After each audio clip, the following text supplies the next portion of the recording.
In a world where the marks think they know better than the wrestlers and the bookers, the Fantasy Booking Institute exists to pretty much do exactly that. This is a visit from the FBI. This is Dan the Dad, and you should listen to Raw and Order or you're grounded. Welcome to another episode of the Fantasy Booking Institute, your weekly source for pro wrestling, fantasy booking, and games. We do some games nowadays, too. I am your host, Detective Mark Smarks, and I am joined, as always, by my partner in crime fighting, District Attorney Vincent Cafe. What's going on, man? How are you? Sup, dude? Can you hear me okay? Yes. We're using this double feed setup, and this is kind of different.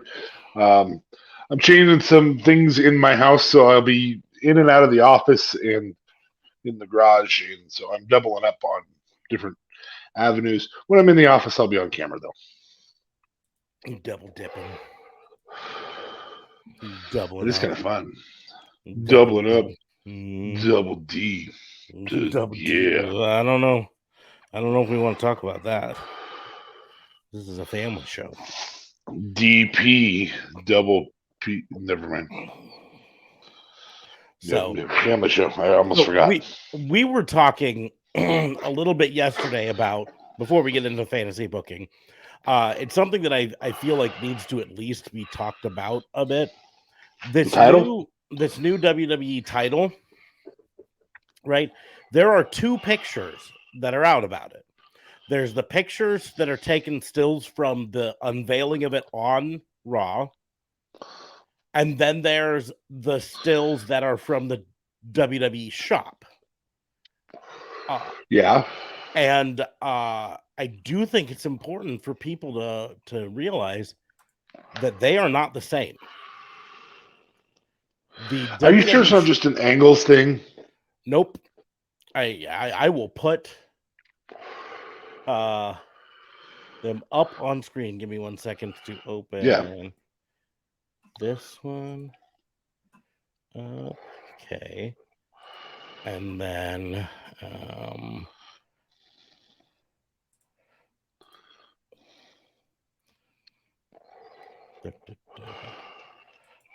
this one up. So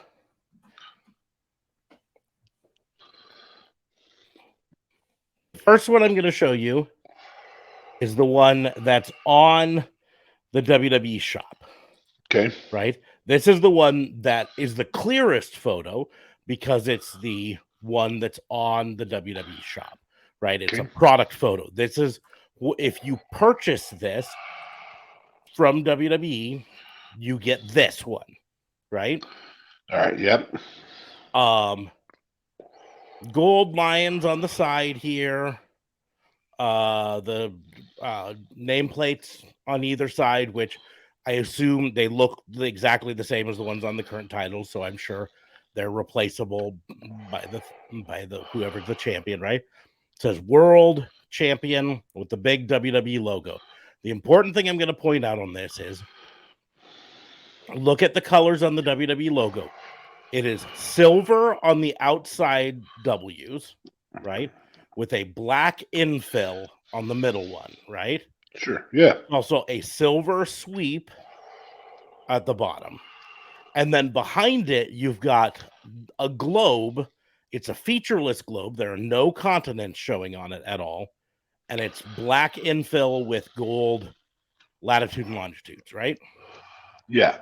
So this is the one that you can see on shopwwe.com. This is the one that if you were to purchase it, you would probably get in the mail, right? Okay. So now I am going to switch to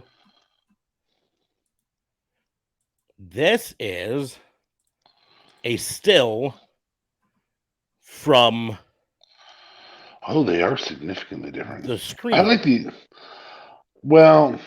so this WWE could be silver. Yeah, the two W's could be silver. And that's just a reflection issue. But the center part is the center part is textured black. Textured black, yes.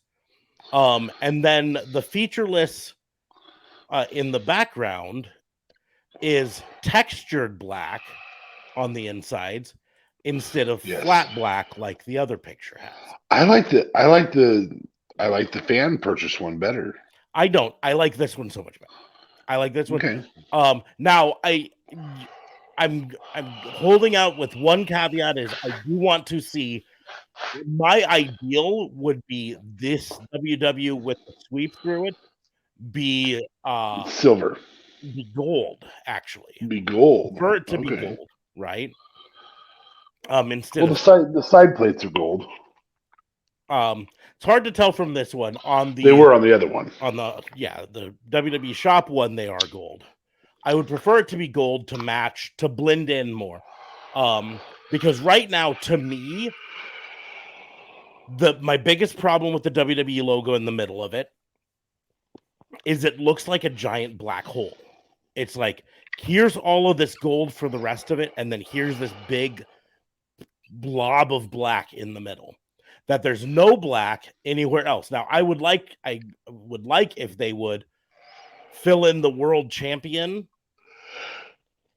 It's silver on this. It's silver on the WWE shop one with gold background. that could be. I also like your idea of doing gems for the WWs. Mm-hmm. The WW is either gold or gems. They already do the gems for the current ones, so might as well bring it in, tie it in with these, make them the white gems like you have all along the side of this one. Something. But this, to me, looks more cohesive than the other one. The WWE shop one, to me, frankly, it looks like someone said, hey, let's take the big gold belt and let's just cut and paste the WWE logo and stick it in the middle. Right? Whereas this, a little bit, yeah. This, with the way the gems are around the side here, and then the texture in the background here, it all, to me, feels more cohesive. Now, I still have some issues with it. One of them is, I still think the WWE logo is a little too big. I'd probably make it 10 to 15% smaller. I know every company puts their logo on the middle of their championship. AEW's no different. The middle of their championship is AEW, or TNT for the TNT title, or TBS for the TBS title, but it's big and that's probably the biggest complaint against the TNT title and the TBS title, to be perfectly honest, is those giant TBS and TNT logos. But the thing is, on the AEW title, the AEW, it blends in because it's gold. Well, it's gold and shiny, gold and black, but it blends in with the design. Like the design looks like it was designed around that title, right? Instead of a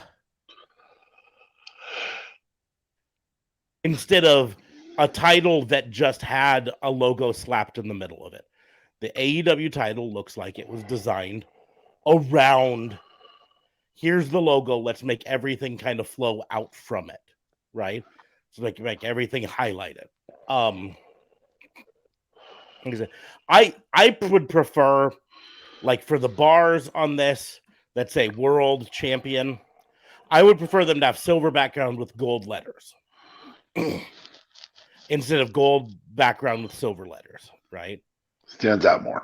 Yeah, I think it stands out better with the gold letters. Also, and this is just a weird design thing that sticks with me.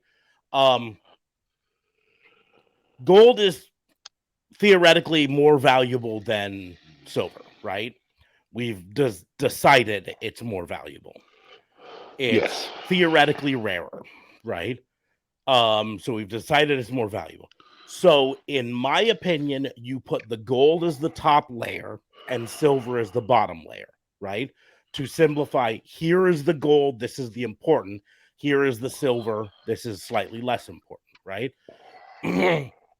Gold for the words, silver for the background, to emphasize how important the gold is, right? It's a weird little design thing that I followed.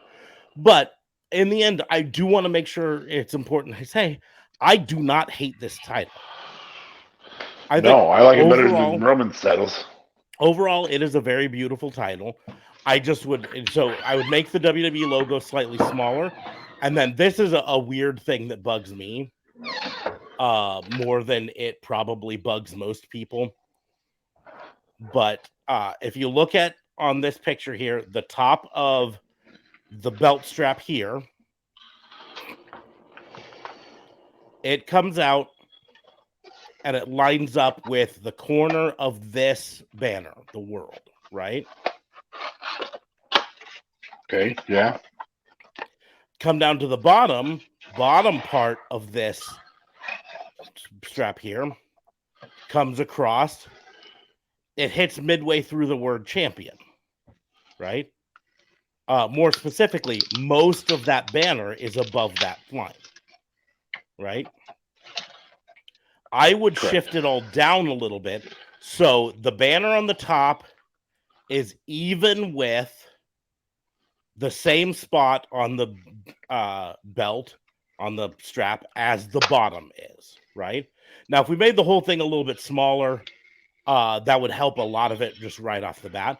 But I would probably make it about 10% smaller and still move it down about a centimeter so that this top banner here lines up with this strap in the same way that this bottom banner here lines up with the bottom of this strap. That's just a weird little nitpicky design thing. But to me, the way it's sitting here, it looks top heavy. It looks like everything's too much towards the top of the belt and not. And then there's this big extra space on the bottom. It appears as though there's more showing up underneath. And gold showing. Yeah, and to give an example of that, I'm going to actually switch back to the AEW or the WWE shop version because I think it's a little easier to see on this one. So again, I do see it there. Yeah. Here's the top of the strap. It comes out to roughly around here on this. Here's the bottom of the strap. On this one, it looks like it even hits even lower here, which to me then makes this area down here just feel kind of empty, whereas this area up here feels kind of cramped. And so, in addition to making that whole logo, like I said, about 10% smaller, I would move it all down just a little bit to make it feel even from here to here. That's just weird to me, but that's the thing that I've been thinking about it. But I do not hate this title. I really don't. I just wish the logo in the middle matched the rest of the belt better, right? So had the texture better, had potentially gold instead or jewels instead of the silver. I think the silver looks off on it. And then I would invert these. In fact, if they really wanted to, I would put the champion and the world in gold, and the background of the banners I would make black. Integrate the black into there, so it extends outside of this globe more. Black. I wish that the texturing had more meaning, I guess. Mm-hmm. That's you mean the yes. Engravings on the side? You see the lion's head down at the bottom. Yeah, there's 3 lions. There's a lion over here, lions on the side, a lion over here, a lion down here. I think the biggest problem, someone brought this up in a conversation I was having earlier. I think the biggest problem is they made them a little too 3D, so they get muddled. Whereas if they were a little bit less 3D'd, they would, I think, look a little bit more pronounced. Well, clear, I think, is the better way. Now those lions are meant to, and I'm trying to see if I can find a really good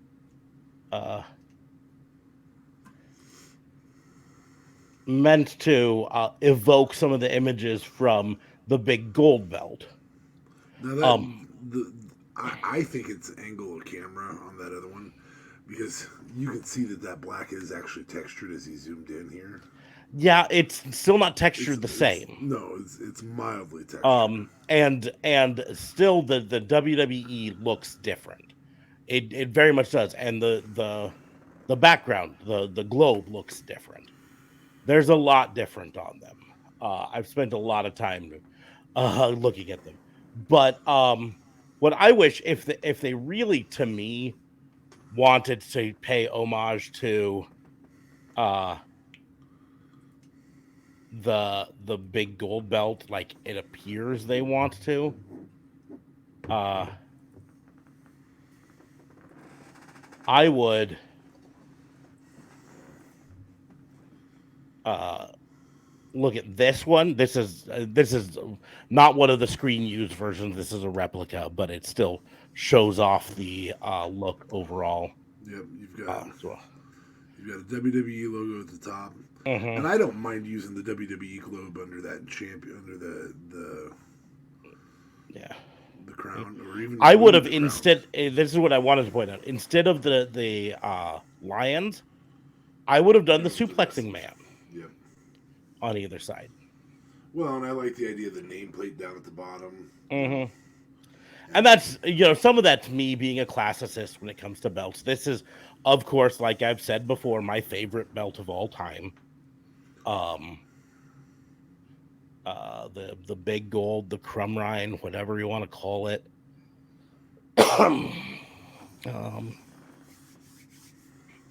Trying to see if I can find the next belt that they could do would be the big the winged eagle belt. That's my favorite. That's my favorite of the WWE versions. Anyways, we don't need to continue to talk about the belts that they just debuted. I will say my only pet peeve with the belts is the presentation of the belt. I like it better when a wrestler presents the belt than when management presents the belt. Yeah, I understand that. That didn't bug me as much as I. Right now, because of this, right now WWE has 3 world champions. Right? 3 world titles. Yep, 3 world championships. 3 of them, because the Universal is a world champion, the WWE title is a world champion, the World Heavyweight title is a world champion. Yeah. And 2 of them are not even being defended right now. I'm looking. The only one that gets defended is the Universal right now. Yeah, I mean, technically, I defend both of them at the same time. He says. But do you really? You're a SmackDown star right now, so. Yeah, are you really defending both of them at the same time? And that's, what I would have preferred they do is kind of an invert to what they did do. Right? And that is, instead of saying, and I quote, or at least I paraphrase, after the draft, whichever company or whichever brand drafts Roman Reigns, that's the brand that he's on from now on. Right? And then this belt goes to the other brand. I would love. Now, there is a story that can still be told on Friday. I would love Roman to come out and go, I want that one. Nah.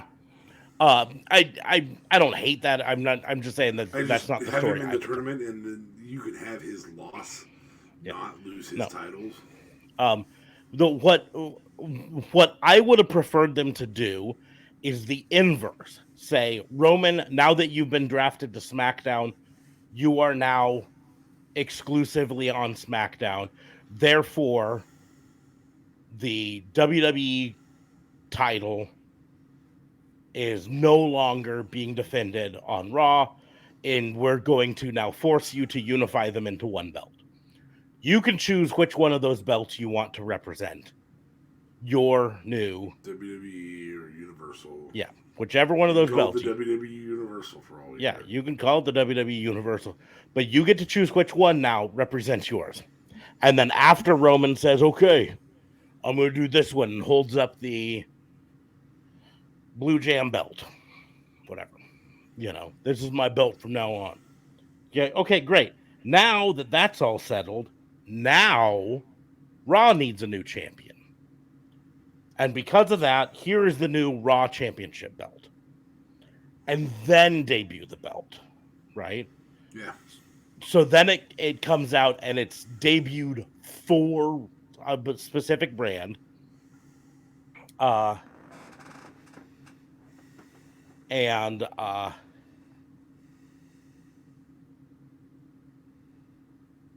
then you just have it for that.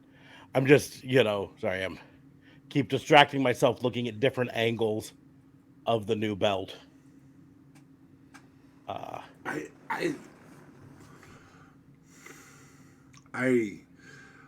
think that this is a heavy duty booking into a corner. This I think will bring me into my challenge for you tonight. Okay. My challenge for you is, how do you book this belt without making it feel like a consolation prize?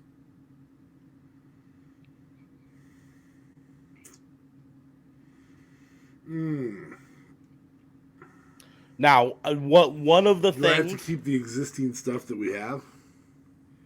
up till now, yes. Okay, so I can't go back in time and fix Nope. the problem. Okay, so I hold off on this belt, and the reason I hold off on this belt is my fantasy booking is, as of right now, because we've already got matches for major title contenders. I'm basically just postponing the setup that we already called for at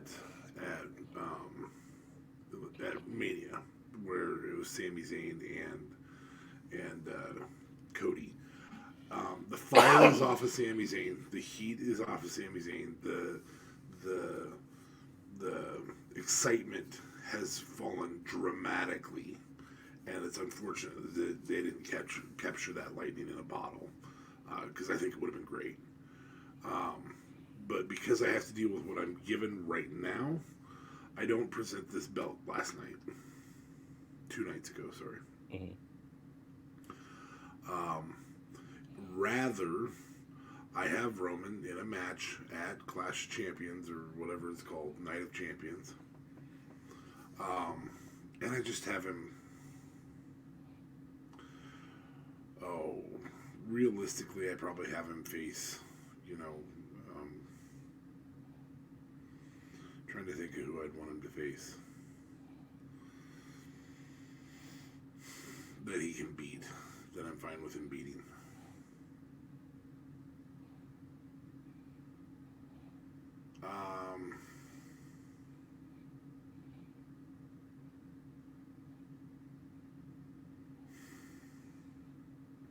Baron Corbin. I go ahead and build the whole Baron Corbin. I'm the last one who beats you. You've got 3 weeks to do that. You can have Baron Corbin get a winning streak. Almost in the mold of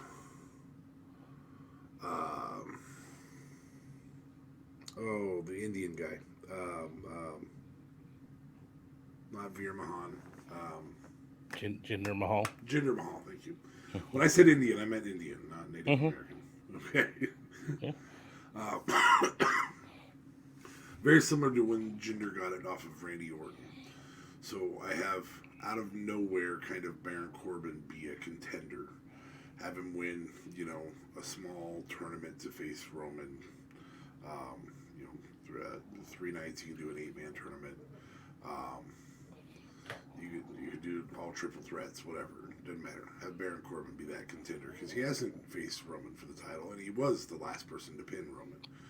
So he's got that legitimate beef, or he just says, "I'm the last one who pinned Roman. He ain't been pinned in 3 years, and I'm the last one to do it. Or 4 years, and I'm the last 3.5. I'm the last one to do it. So I should be the contender." And have him pitch his story, and by God, they actually let him do it. And he can lose. That's fine. He loses to Roman in Clash of Champions or Night of Champions or whatever it's called.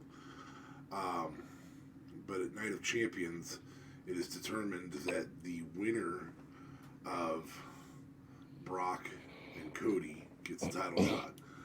Even though Brock had the agreement to never face for the title again. Because Brock's Brock. So he can do it. So, Roman, you made this happen. Here's the thing. You got to face one of these guys again. And then we develop the same storyline we had with Sami and Cody. It's unfortunate. I really feel like putting the tag titles on Sami just screech halted Sami's push for Lightning. I mean, he was lightning in the bottle, ready to go. But anyway, and then Brock and Cody go to a draw, and then you have both of them face him at the next pay-per-view for both titles. Separate the titles. So in the three pins or 2 pins, 1 match, two victories, 1 match setup, meaning you could theoretically still have unified titles because nobody knows about this other title. So you still have that theoretical unified champion, but then you have Cody beat Roman with the help of Brock doing the damage that Brock does, and then you can have Roman beat Brock. You don't have to put the title on Brock. I'm not trying to suggest that, but then Cody now has a title. He has legitimately beat Roman because that's the only way you make up for WrestleMania is have a legitimate victory over Roman. And then Cody can unveil this title, preferably a lot closer to the Winged Eagle. That would be the way I would do that. And then Cody gets to unveil this title, and Roman still has the WWE.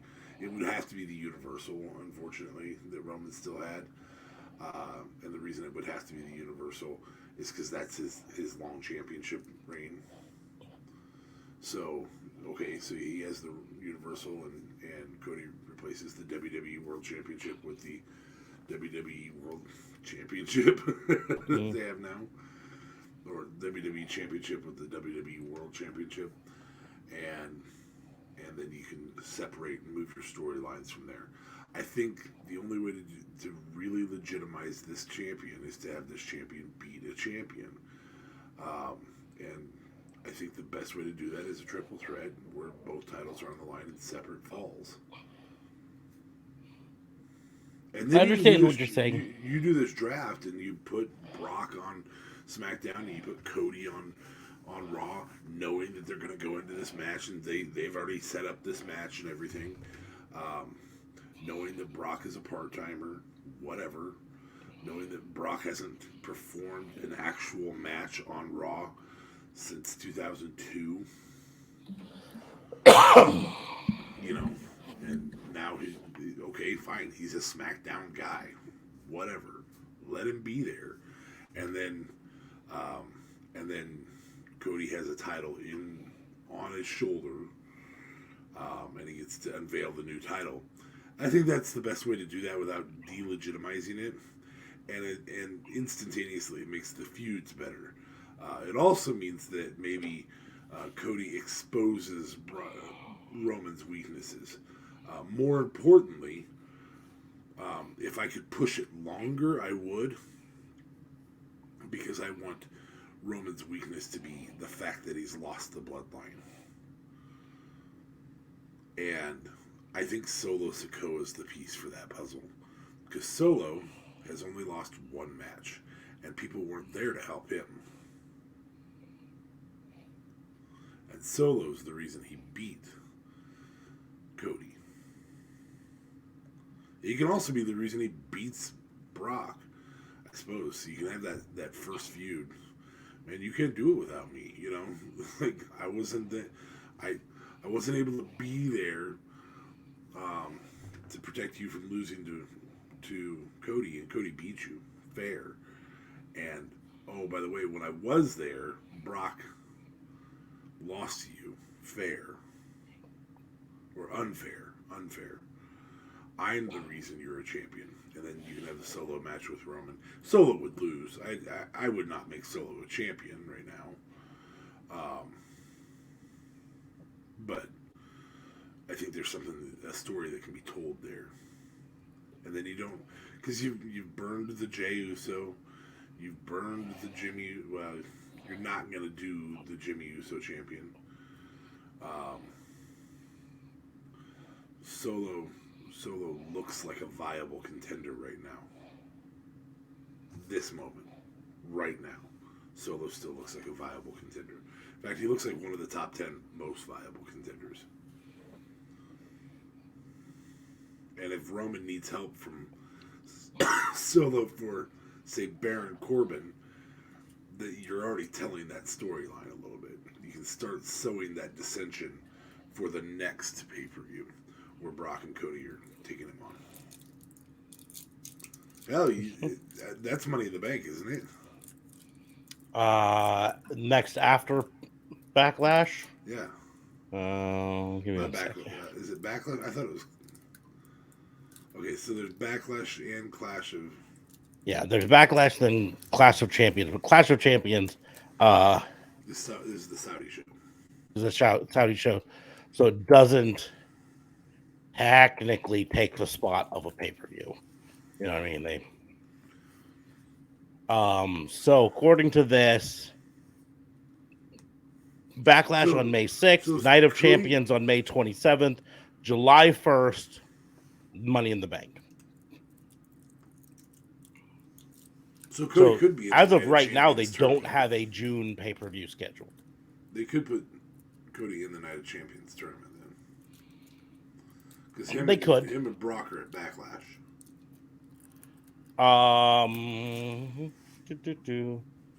Let me make sure. Here, let's just look, yeah. WWE BACKLASH card. As of right now, yeah, Cody versus Brock is on the Backlash card for next weekend. Sami Zayn, Kevin Owens, and Riddle versus the Bloodline and Solo Sikoa. Well, I don't know why we have to make that a triple. Unless you're going to introduce a trios title, stop doing that. Just have the title matches.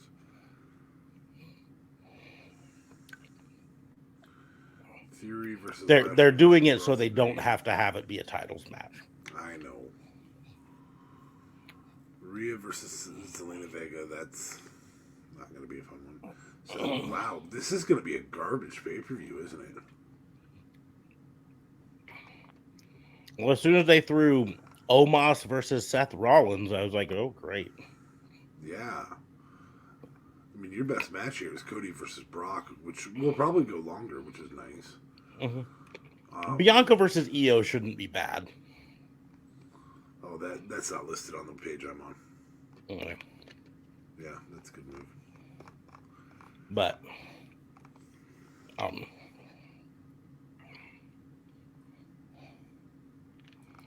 as of right now, there's no match specifically scheduled for Night of Champions. Just the new title championship match. But we don't know who's going to be in it. So I would take a slightly different tack. Okay. Number one, the number one way to make sure this title doesn't feel like a consolation prize title is to keep Cody and Sammy both away from the new belt entirely. Now you can keep Sammy away by having him be in the. Well, remember, I am omitting Monday. See, and I'm not omitting Monday at all. But even with omitting Monday, again, the only way to make sure it doesn't feel like a consolation prize, in my mind, is to keep Cody and Sammy away from it entirely, right? So I have Cody drafted to the same brand that Roman is drafted to. Doesn't matter. SmackDown, Raw, doesn't matter, right? Because that immediately puts Cody on the wrong brand for this belt. Cody's now no longer in the running for this belt in any way, shape, or form, right? Okay. Because that's the biggest way this feels like a consolation prize, is if Cody ends up winning this belt.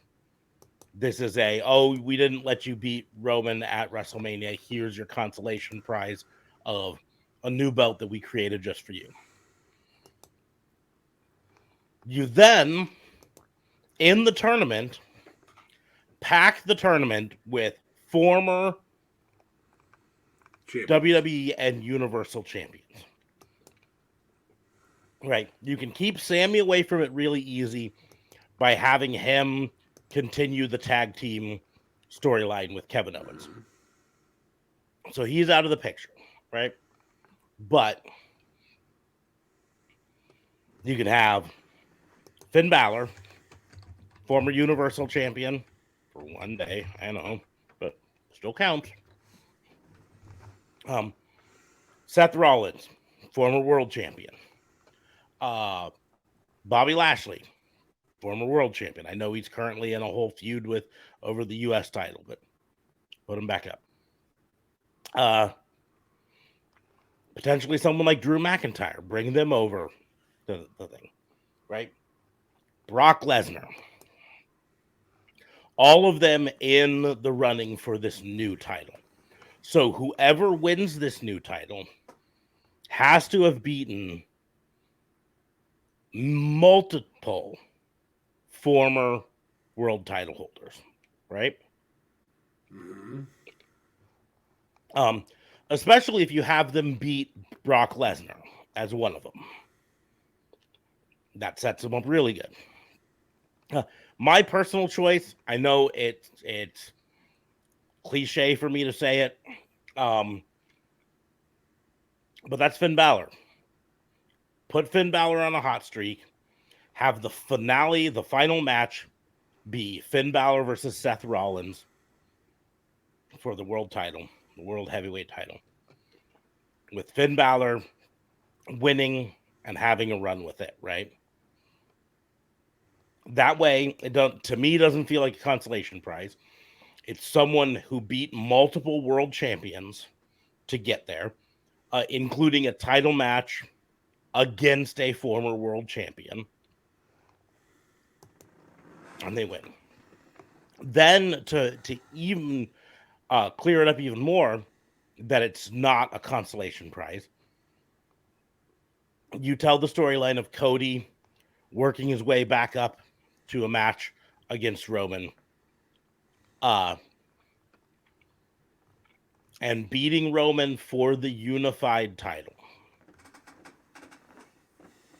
Right? Okay.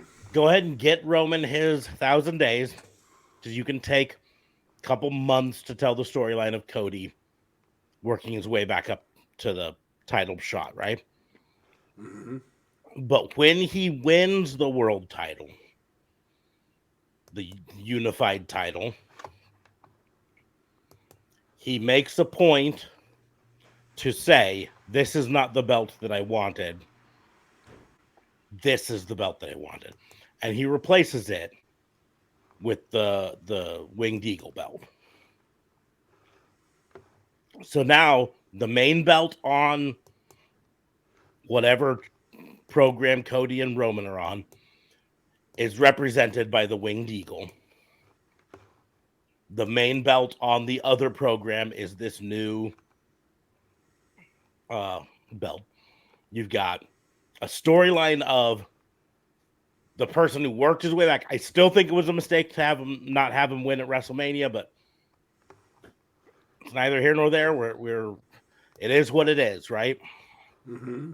So, but now you have him get the belt that his daddy never won. This is him finishing that story.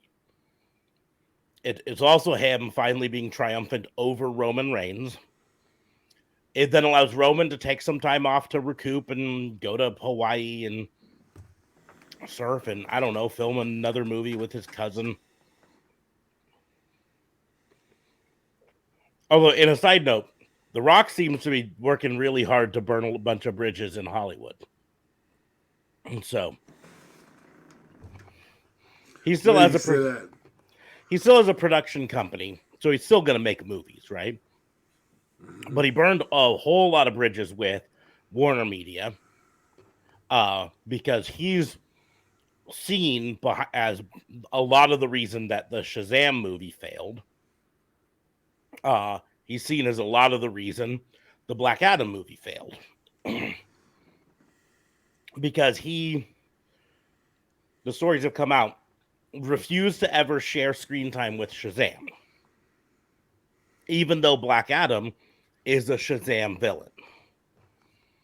He wanted Black Adam to only ever fight Superman because he wanted to put Black Adam on the level of Superman. And he saw Shazam as an inferior character.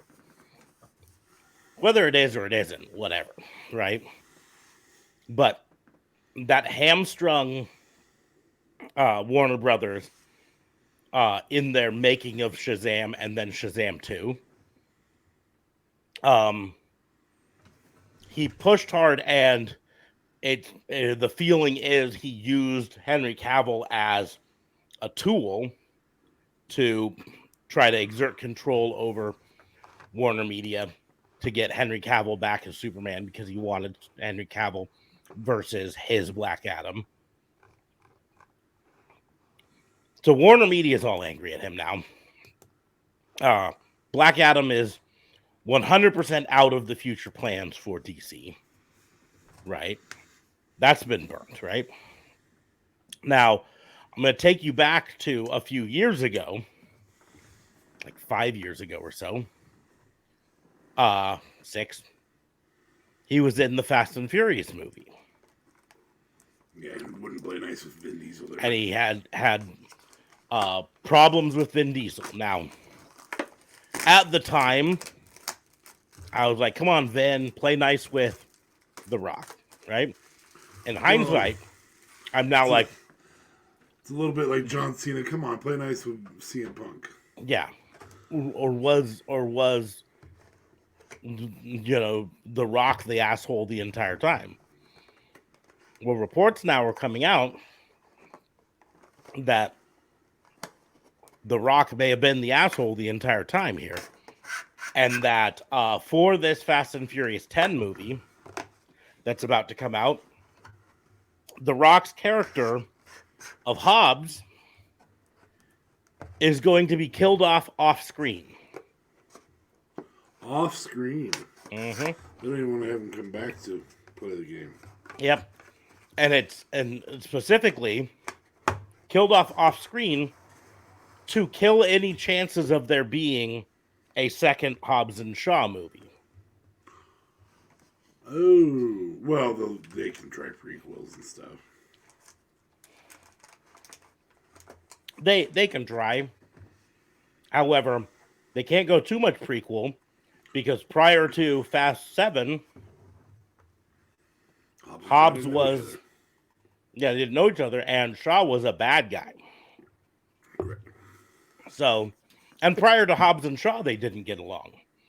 Ooh, time to open some Revolution. Yeah, so this is kind of a cool box where you can actually just have the cards for presentation, which is unique. But there are 5, count them, 1, 2, 3, 4, 5 cards per pack. And I hate to be cliche, but I also think it's a really good way to do this and have a night where we don't have control over what we talk about. So let's go back to your game, bud. We don't know anything about these boxes. Nothing about them. We don't know if there's tag team cards in them. This particular box we have never opened before. Revolution 2022. Brand new to us. Yep. So, we're going to play the game with this. You can exclude one of the levels. Meaning, we've got manager, main event, mid-card, tags in some way, shape, or form. So if you have a single person tag, I'll open that up. If you have a single person that's in a known tag team, that becomes that tag if you put it in that tag team. So you get the Usos if you have Jimmy Uso. Make sense? Okay. And Jobber. Okay. So there are exactly 5. Mm-hmm. That means you don't get to throw one away. That means we aren't looking for a nemesis. There's no pass, no nothing. Okay. So it's a variation of it. There are, as you can see, 8 packs per box. We'll use half this box tonight. So we'll do 2 rounds. You versus me. So 1, 2, 3, 4, 5, 6, 7, 8. Go. Number 3. 1, 2, 3. And I am going to take what was number 4 and is now number 3 because 4 is one of my favorite numbers. So, all right, you want to go first or second? There, big guy. We'll go first. We'll start this off. I'm gonna flip my page here. Now you can use any known tag. So if you get Big Show, you can make him Big Jericho. You can make him Miz and Show. Whatever. Manager, main, mid, tag, and job. Smarks, Fabe. Okay. I'm opening your deck now as we speak.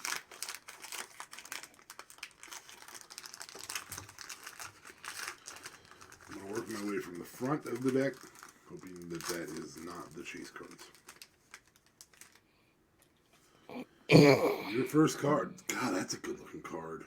And it's textured and everything. Wow. That is Austin Theory. Mid. That is a smart move.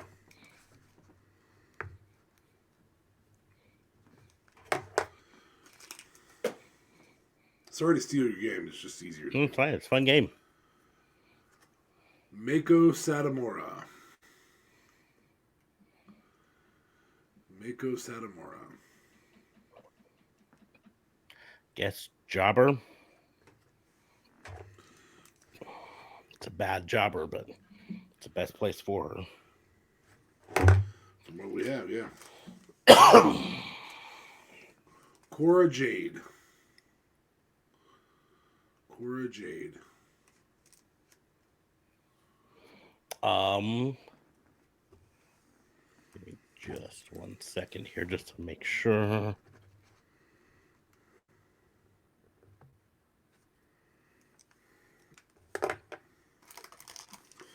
Trying to pick out Okay, Roxanne Perez was her. I wanted to make sure they were officially a tag team. I couldn't remember NXT very well. So Cora Jade and Roxanne Perez were tag team tag champions in NXT. So that is my tag. That's a hell of a good move.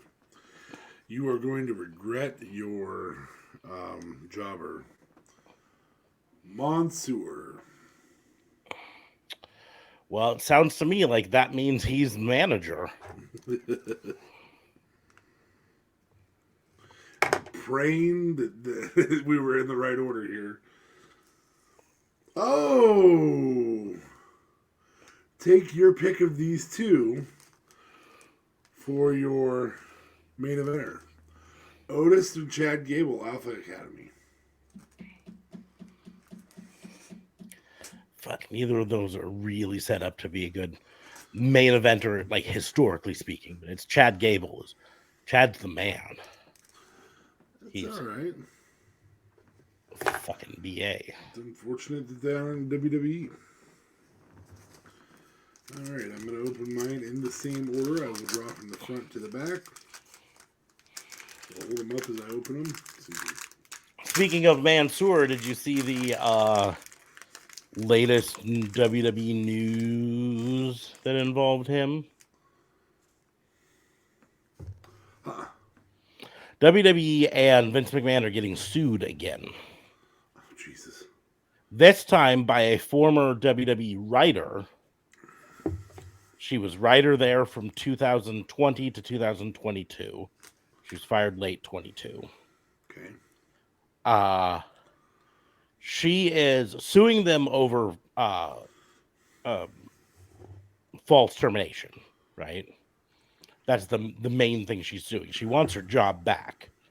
But she is alleging rampant racism and sexism in the writer's room.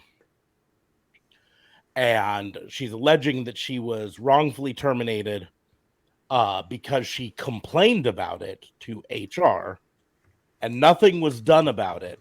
And when she complained enough, they decided to fire her for it.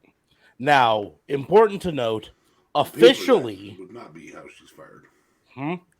On paper, that is not how she's fired. Officially, she was fired for taking a chair home from one of the pay-per-views. You know, one of the WWE also whatever. No. I mean, if they can prove it, that's fair. Well, except she also comes with allegations that taking the chairs home from the pay-per-views is a common occurrence amongst writers, and that she's the only one who got fired for it. She proved that. She theoretically, she's claiming she can prove that other writers took chairs home and did not get fired for it. You know, I mean, these are the promotional chairs that they make and have sitting around for lots of people. Anyways, but she comes with fucking receipts. She claims that on the Slack channel that the writers were in, that also included Stephanie McMahon, Vince McMahon, and Triple H, as well as potentially Nick Khan. I can't remember on that one. That certain things were talked about on it, and she has the screenshots of it. She saved shit. And this is where Mansoor comes in, including she and another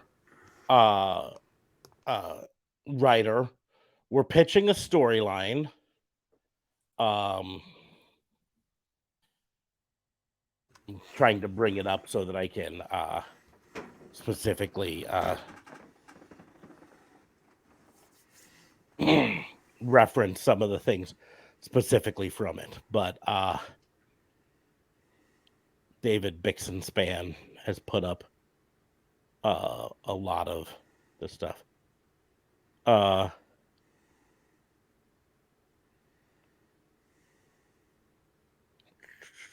gotta find it again.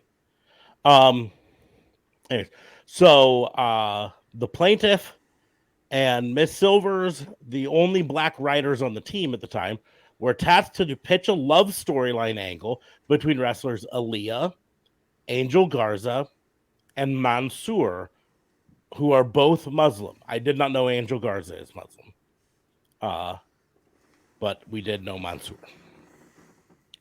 Mrs. Silvers and the plaintiff pitched that Mansoor has a secret that he's been keeping from Aaliyah, right? Callahan, her boss, and I can't remember his first name, suggested, how about his secret is he's behind the 9/11 attacks? Oh my fuck. Mrs. Silvers. I mean, you can say how about that. Mm-hmm. Miss Silvers nervously laughed and said, let's not do this. Let's talk about the other part of the pitch. Callahan then said, oh, I guess you're the lead writer now.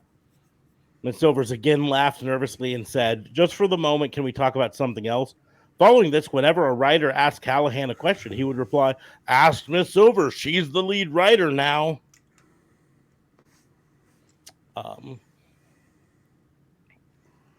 Man, that's also 22 years old. Yeah. Well, that's the thing is he would have been 6, I think, at the time of the attacks. Mansour. On a Slack thread that McMahon and his daughter Stephanie McMahon were included. On other writers suggested that a black male wrestler should dress in drag. Only when a white writer noted that doing so could perpetuate harmful stereotypes that would offend viewers was the pitch scrapped. On another occasion, a writer allegedly proposed a Muslim wrestler's secret in the script would be that he was behind the 9/11 attacks. Abrams and other writers, Abrams is the plaintiff, complained about the comments, to which Vice President Christine Lubrano allegedly responded, "Wacky things are said in the writer's room all the time. I know, but look at the waves we're making in the company. 4 years ago, no women worked on the writer's team." So, wacky things are said in the writer's room. The fact that he wouldn't let it go is kind of the problem. Yes. I'm trying to find another one of it because there's more. Vince, Stephanie, Trips, anybody here and say, we're not playing that game. His boss in some way, shape, or form. Also, in a pitch, they pitched that there should be an angle between Reggie and Shane Thorne. This is post Retribution Shane Thorne. Okay. This was going to be his new gimmick, right? The pitch had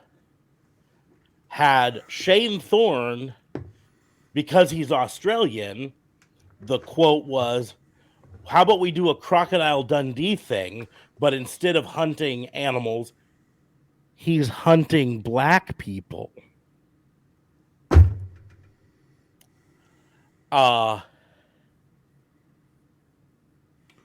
There are some things you should be fired for on the spot. Plaintiff again objected to her superior's racially motivated misconduct, specifically stating that a gimmick where a white man hunting a black African-American man for sport is racist. Callahan laughed and sarcastically responded like, "Oh, what? Is that a bad thing?" Callahan's comments and conduct had the purpose and effect of humiliating and intimidating the plaintiff, dramatically altering her work environment for the worse. As the WWE's writing team's sole person of color at that time, plaintiff was devastated that none of her white Caucasian workers stepped in. She was the only person of color, too? At that time. Afterwards, the plaintiff spoke with Mr. Paris, a white Caucasian WWE writer, who revealed that he agreed with the plaintiff that the pitch was racist, but he felt too nervous to speak up about it in front of his boss, Callahan. The black person was going to be Reggie, and one of the parts of the gimmick was that Reggie would regularly escape, and then he would get caught by Shane Thorne and beaten and put in a cage.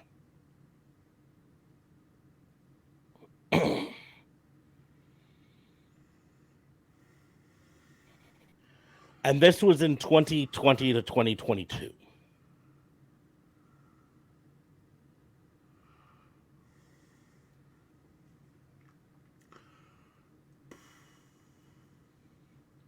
Is Callahan fired? As of right now, no. But hopefully soon.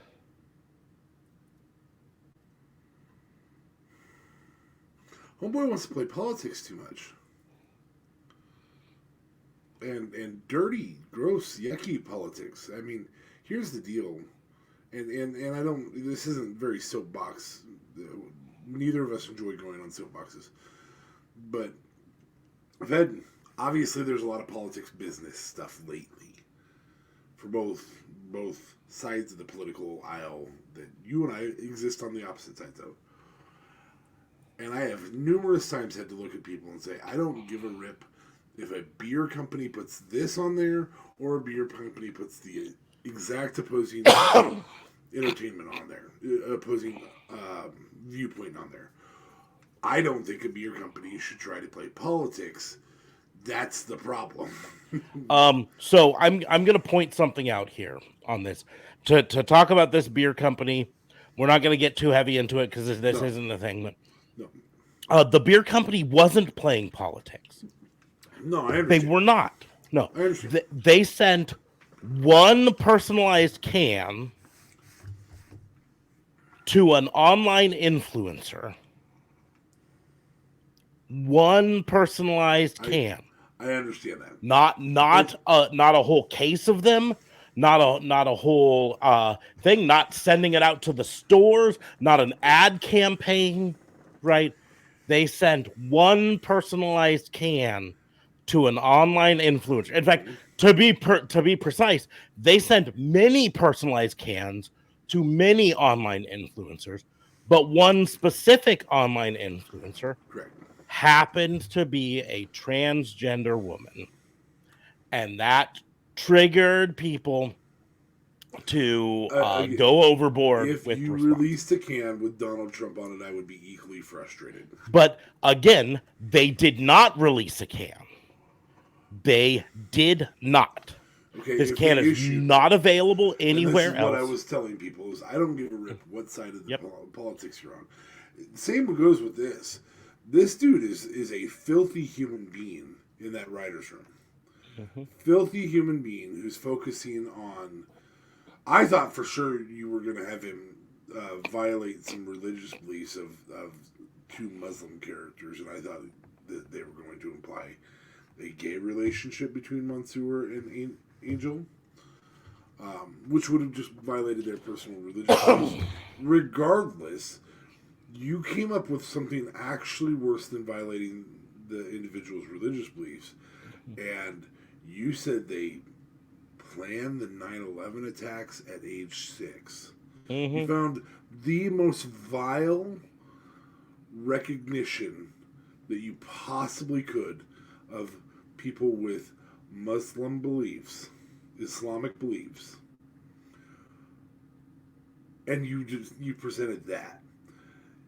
Again, you presented the most vile, disgusting concept of racism, which is physically hunting somebody of a different race, as a viable storyline for WWE, for the largest wrestling company in the world.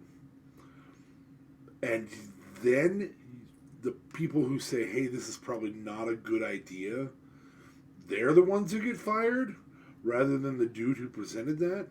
That's a problem. That is a huge problem. And should have never happened. So I hope Mr. Callahan gets fired. Another one that apparently Mr. Dunn, which I gotta find out whether that's Kevin Dunn or not. I didn't know. Chris Dunn. Okay. He was a senior writer for WWE. Chris Dunn repeatedly would write into the script for Bianca Belair, a black female WWE wrestler, to say, don't make me take off my earrings and beat your ass. Fortunately, that never made it to script. Mm-hmm. It was in the script. Bianca Belair is on record stating that she has fought against it repeatedly and said, I'm not saying that phrase.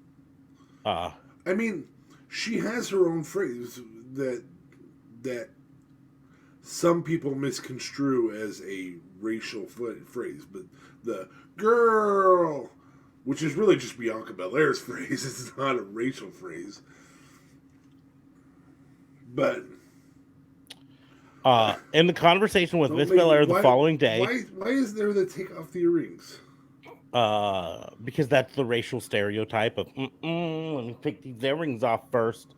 The following day, Miss Belair informed the plaintiff that she told Dunn quote, 3 different times that I don't want to say that line, but he never listens to me. He puts that line in every week. And she has it omitted at the producer level. Mm-hmm. Well, that's a plus. Sorry, I'm ready to look at my cards. Yeah. Excited. Go ahead and look at your cards. This is a no. I mean the story, the lawsuit's fantastic. Not fantastic. Highly intriguing.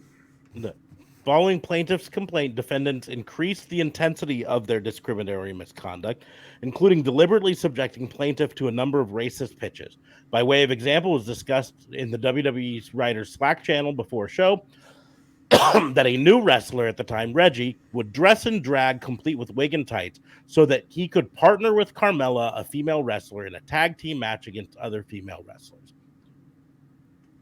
Given this pitch was shared via the Slack app, defendants Mr. McMahon and Miss McMahon, Stephanie, as well as other WWE higher-ups, including Mr. Pritchard and Mr. Ed Koski, were included in the thread.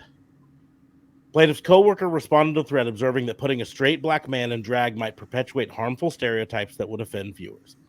WWE eventually scrapped the pitch, but only in response to a white Caucasian individual's protected conduct in the form of Miss Listenberger's complaint.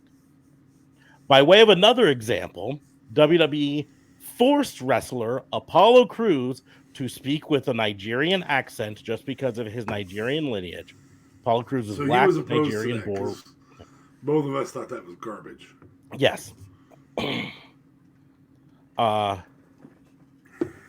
Here's the by other way. In the spring of 2021, Callahan pitched that a white Caucasian male wrestler with a hunting gimmick would hunt black male wrestler for fun. In a nutshell, he said the hunting gimmick pitch for new wrestler Shane Thorne and Reggie was, since Shane is Australian, we should make him a crocodile hunter, and instead of crocodiles, he hunts people. Subsequently, the storyline pitched with Callahan where Shane would capture Reggie and constantly beat him up, but Reggie would always escape after being captured. Holding Reggie captive in a cage was also discussed. I mean... Yep. For WrestleMania 37, WWE produced limited edition WrestleMania 37 branded chairs, as it had done in many previous WrestleManias. These chairs are movable and meant to be used for temporary seating in the area where the WrestleMania event is held. WWE employees who are not African American and who had not engaged in protected activity were permitted to take these limited edition event WrestleMania branded chairs for their own private use following WrestleMania event. In the years prior to plaintiff making her complaint of discrimination, WWE did not subject employees to disciplinary action in response to taking the removable temporary seating limited edition WrestleMania branded chairs from the WrestleMania event. WWE did not subject these employees to disciplinary action in response to keeping the limited edition event-specific items, including WrestleMania branded chairs, for their own private use. In fact, at the end of WrestleMania events held years prior, WWE permitted its writing staff to remove limited edition event-specific items from the WrestleMania venues. Upon information and belief, WWE maintained a policy whereby its employees were allowed to remove limited edition event-specific items, including WrestleMania-branded chairs from the WrestleMania event, and to keep the limited edition event-specific items for their own private use without fear of reprisal, herein referred to as WWE's established WrestleMania memorabilia custom and or policy.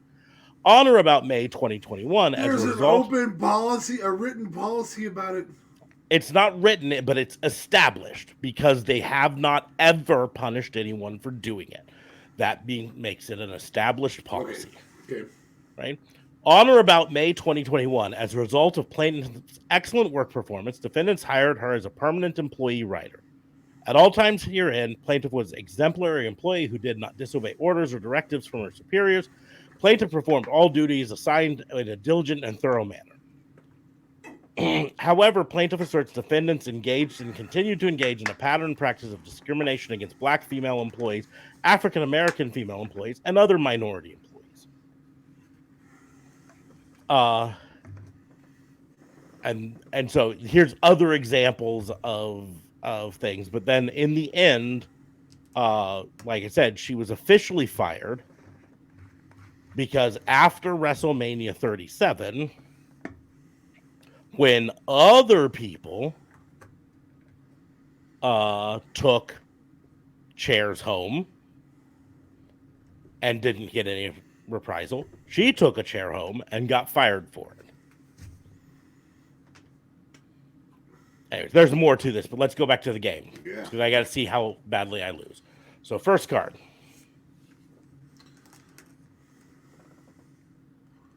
I've got Wesley. Okay, Wesley was part of current mid card. current mid card, but he also was part of the Rascals. No, Yeah. what was it? MSK. MSK. Rascals was TNA. Ooh, that's a hell of a tag team. Since I'm going second and I can cheat.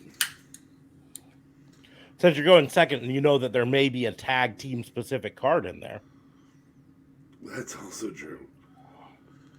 But Wesley does not beat Theory in a mid card, and MSK does beat Jaden Perez in a tag. So MSK, I'm going with MSK.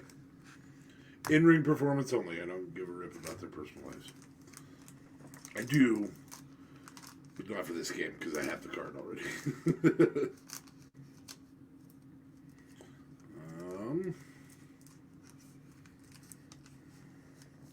So I'll get the tag out of the way right away. Second card. Oh! Jey Uso. Would have rather had that for my tag.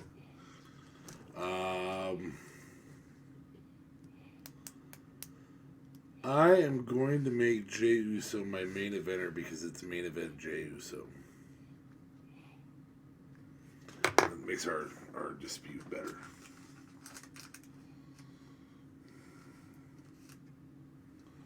Tommaso Ciampa. He will be my manager.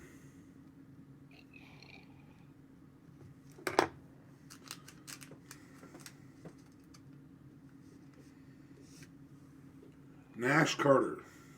The other member of MSK. Which I suppose will be my jobber. And my final card here. This person should have been the main eventer. But he's not.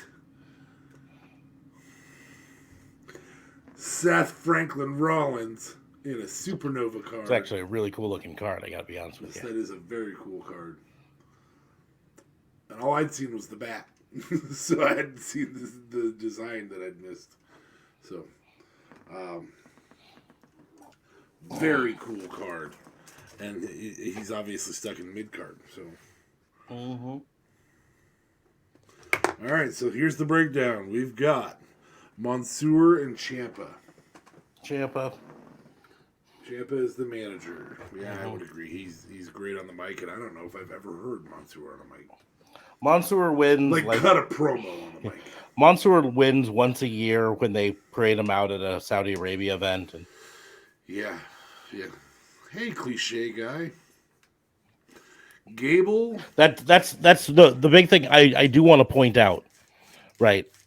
And this is probably the biggest reason that the pitch of Mansoor being the guy who planned 9/11 is a dumb idea.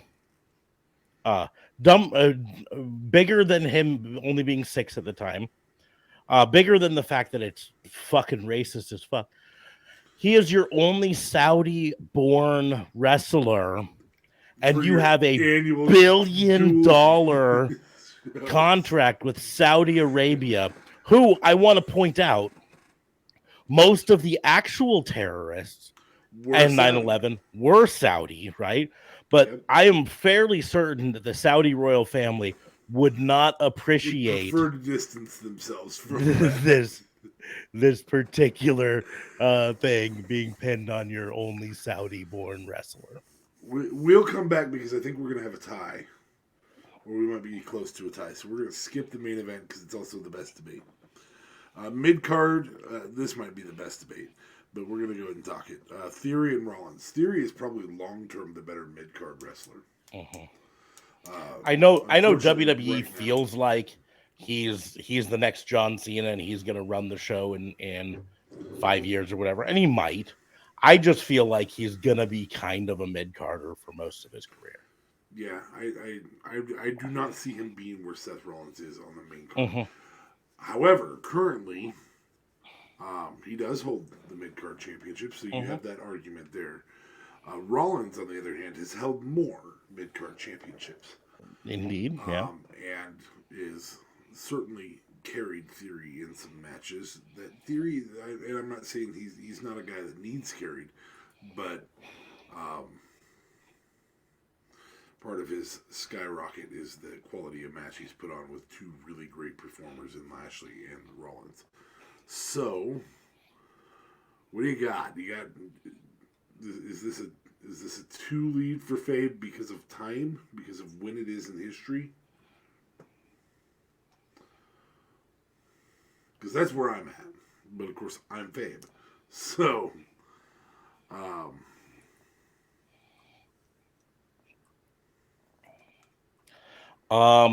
give me 1 second here because I gotta.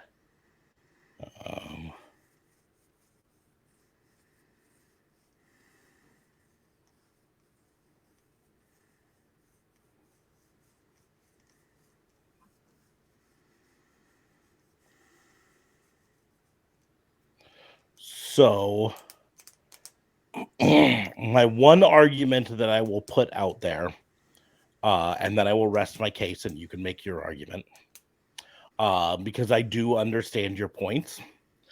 I will point out that Austin Theory's current reign as U.S. title has a win over Rollins. Is a win over Seth freaking Rollins. I'll give it to Theory.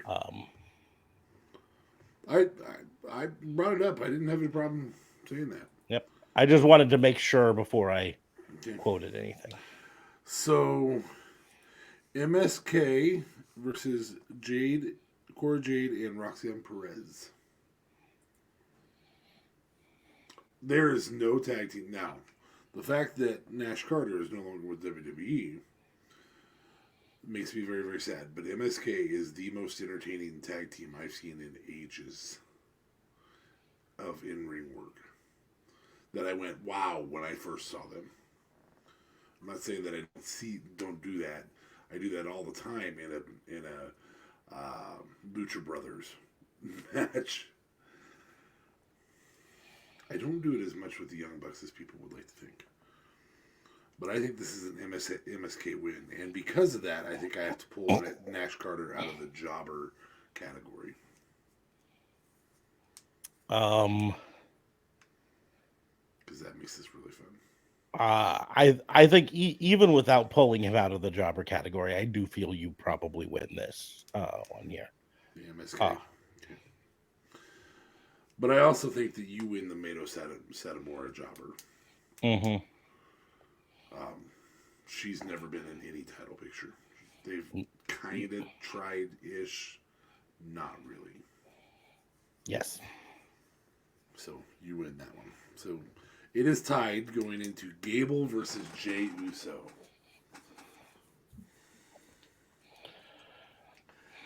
Neither of them have won main title Main gold. Events, correct. One of them's contended for main event gold. Yeah, but one of them has indeed contended.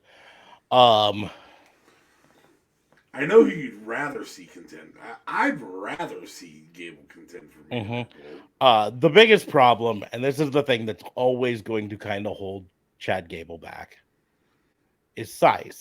Yeah, he's 5'10", 5'9". Yeah, he's not a big guy.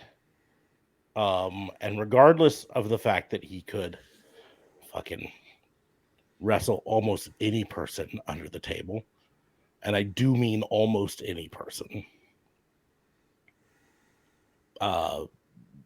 Kurt Angle notwithstanding. Kurt, Brock, Bobby, those are their size maybe to their advantage, but he size for Brock. The reason I still say wrestling is because Kurt Angle is a Olympic gold medalist. Yeah. Chad Gable is an Olympic wrestler. Yes. He made the Olympics, right? Yep. Where I don't believe Brock did. Brock never tried out for him. Whether you try out or not. Nor did Bobby Lashley. Nor did Bobby Lashley. But those guys are both 2-time national champions. They are, but again, if you thought you could make it into the Olympics, you would have tried out. Not always. I've known people who've gone to Olympic trials. Money talks, bullshit walks. Not always. Do you know how much money you get from being a gold medal winner? You get a substantial chunk of money first, and then you get sponsorships and all sorts of deals, and you can walk into any wrestling company you want and say, I win, which is exactly what Kurt Angle did. Kurt Angle's original contract with WWE was effectively written as I win,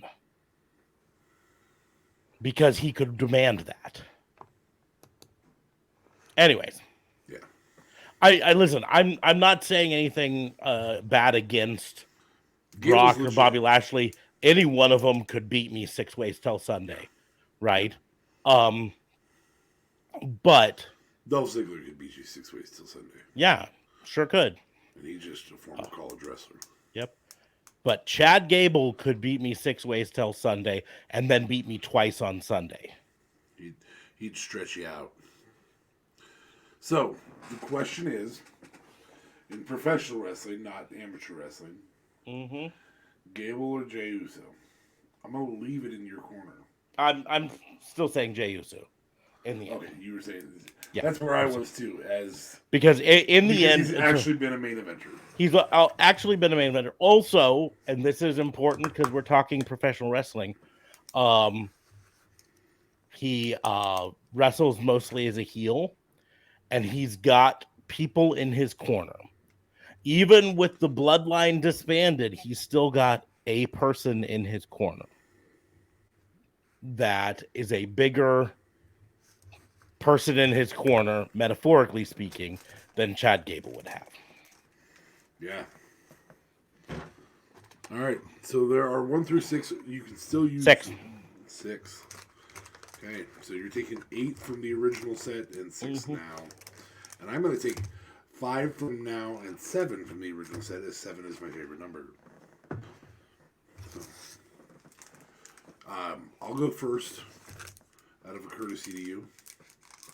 So you can use placement to your advantage.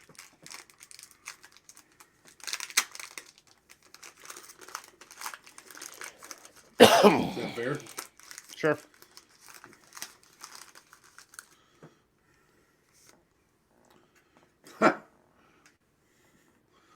Front of the cards, not the back.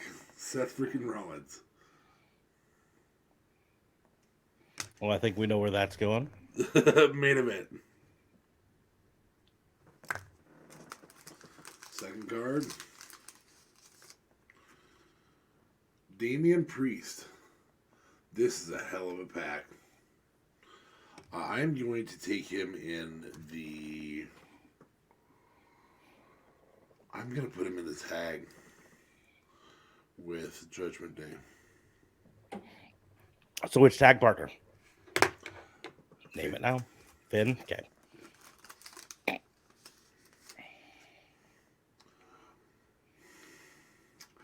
I got Rick Boogs. Boobs. He's going to be my manager. What a great guy. God, this is a fantastic pack. You know what I found out just in I saw the hat, so I know you've got a manager but no manager spot.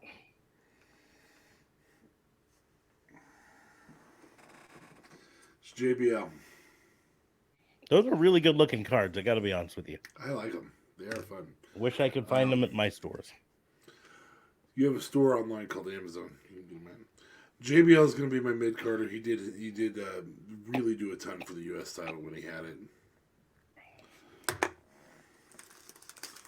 And last but not least, oh my god, my jobber is Hulk Hogan. Are you a real American? It was a fantastic set of cards. This is a very old Hulk Hogan. I wish my camera was better, I guess, for this. This photo has him in a blue shirt, yellow trunks. Mm-hmm. Still has hair on the top in this picture. So that's early. That's probably 86, 83, maybe. Maybe fresh back from Japan. Well, and that's the blue trunks make me think that. All right, let's hope yours is as good as mine was. It won't be. Yeah, you legitimately had a pack that you could have done all main eventers. Yeah, except for boobs. Except for boobs. Yeah. Maybe you can say Damian Priest, future main eventer. Mm-hmm. I'm sorry, bud. Jinder Mahal. I really wish he would dye his hair red and go by Jinder Mahal. I think that'd be hilarious. So, who did you have as mid carder? JBL. JBL. I'll put Jinder there.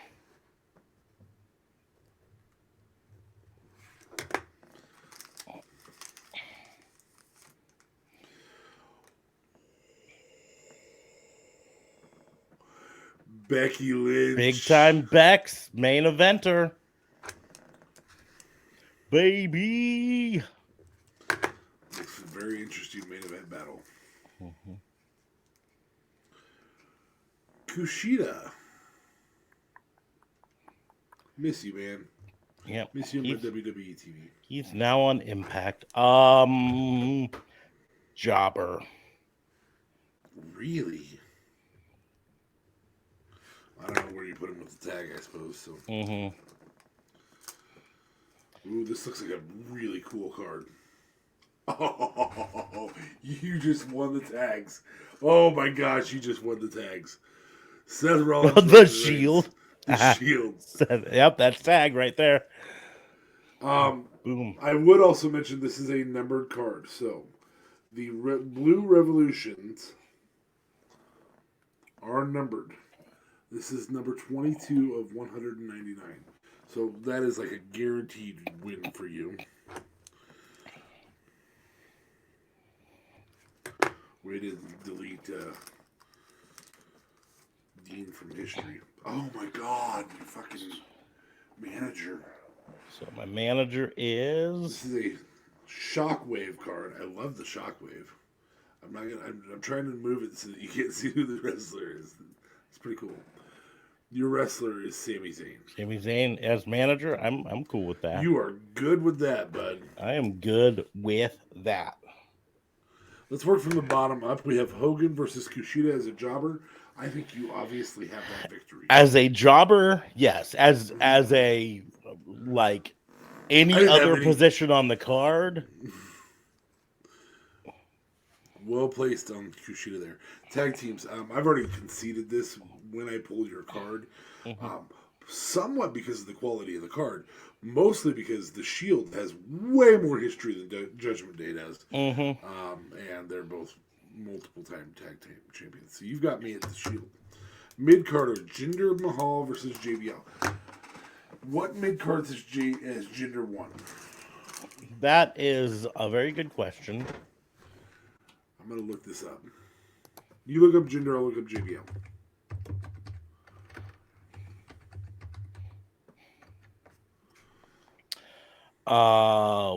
One-time U.S. champion, two-time 24/7 champion.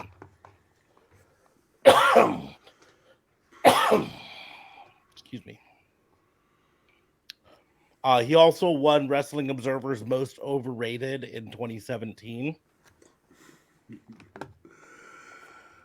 So I've got a United States champion, Intercontinental champion. and obviously multiple tag championships.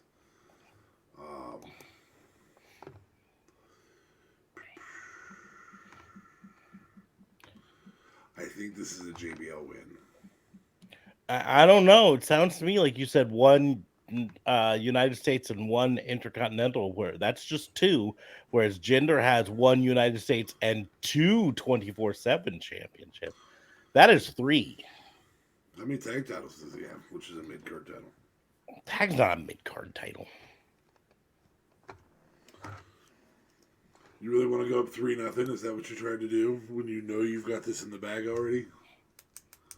Can't you see me winking with both eyes? JBL takes the mid-card. Main event. The one person I think that you would have picked over Seth to win in a physical match. Now, I mean, if it was Roman or if I had Hulk Hogan up there, or Becky pins him every time. Yeah, and they make babies that are beautiful together. Mm-hmm. Yeah, I think that's an obvious Becky win. And so then I have Sammy versus, who do I have? I can't read my own handwriting. Rick Boogs, and obviously we know who's better on the mic of those two. So Sammy, you beat me 4-1. Oh, I'm gonna have a bad draw. I had a better order. If I put those in any other order, I lose. Yeah, maybe. All right, I am gonna switch cams. For instance, if I'd already had tag filled, if I had put, I gotta use the restroom. I'll be right back. that's fine. If I had to put someone in tag, I would have lost. Likely. So while he's away from camera, I will talk a little bit more about this fucking. All right, what's up, man? Can you hear me? Yes, I can hear you. Perfect. I got it. So this lawsuit, right?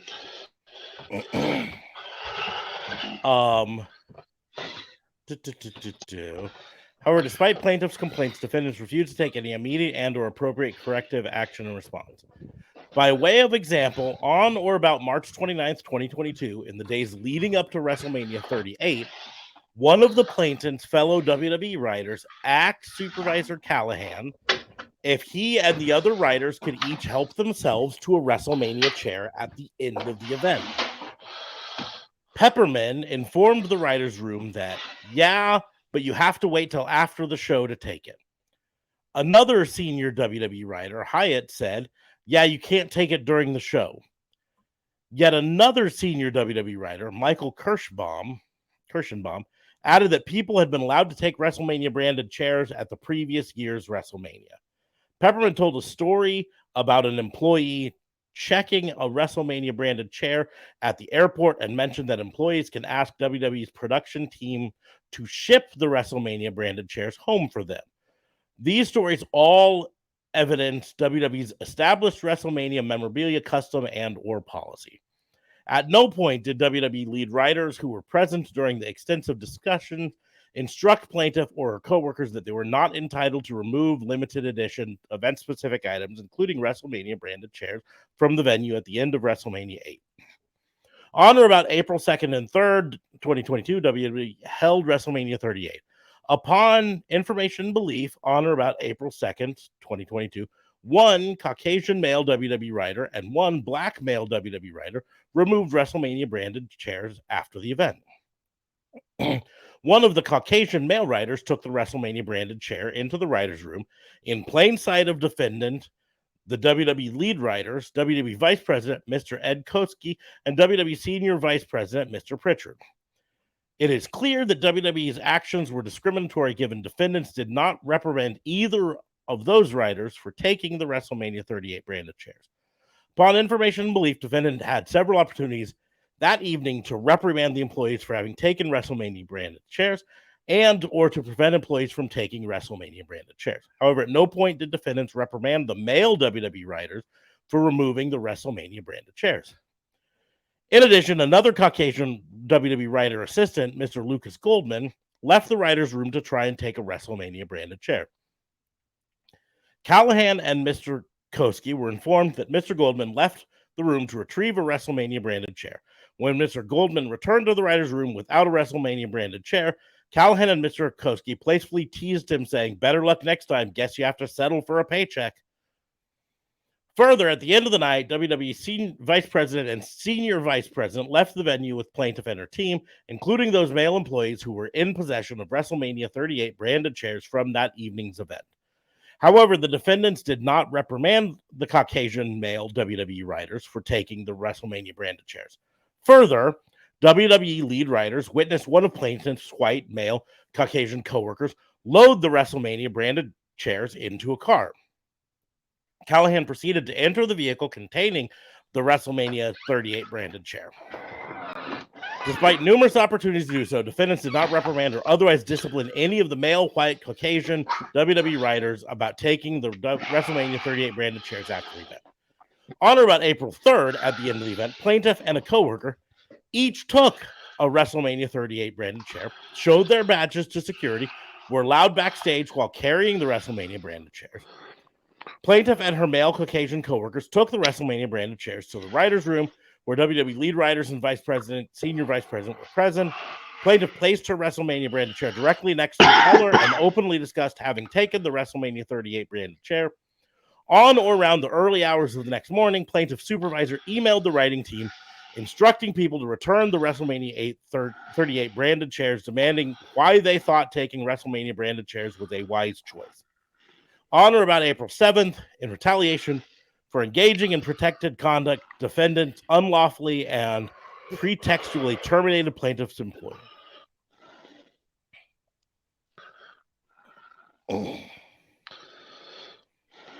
So that's her big thing there, is that she was fired in retaliation for all of her complaints against questioning Mr. Callahan. Yes. And that they used her taking one of the chairs as an excuse to fire her, but had a previously established and documented policy of not reprimanding people for taking the chairs. Yeah, I mean, the only potential defense WWE has on that chair is, did she ask permission? Yeah.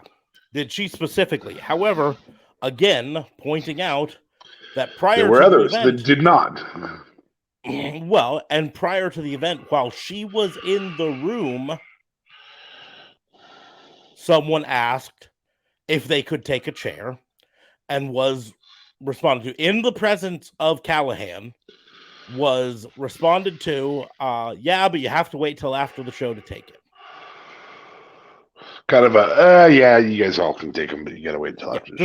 Just wait till afterwards and take it.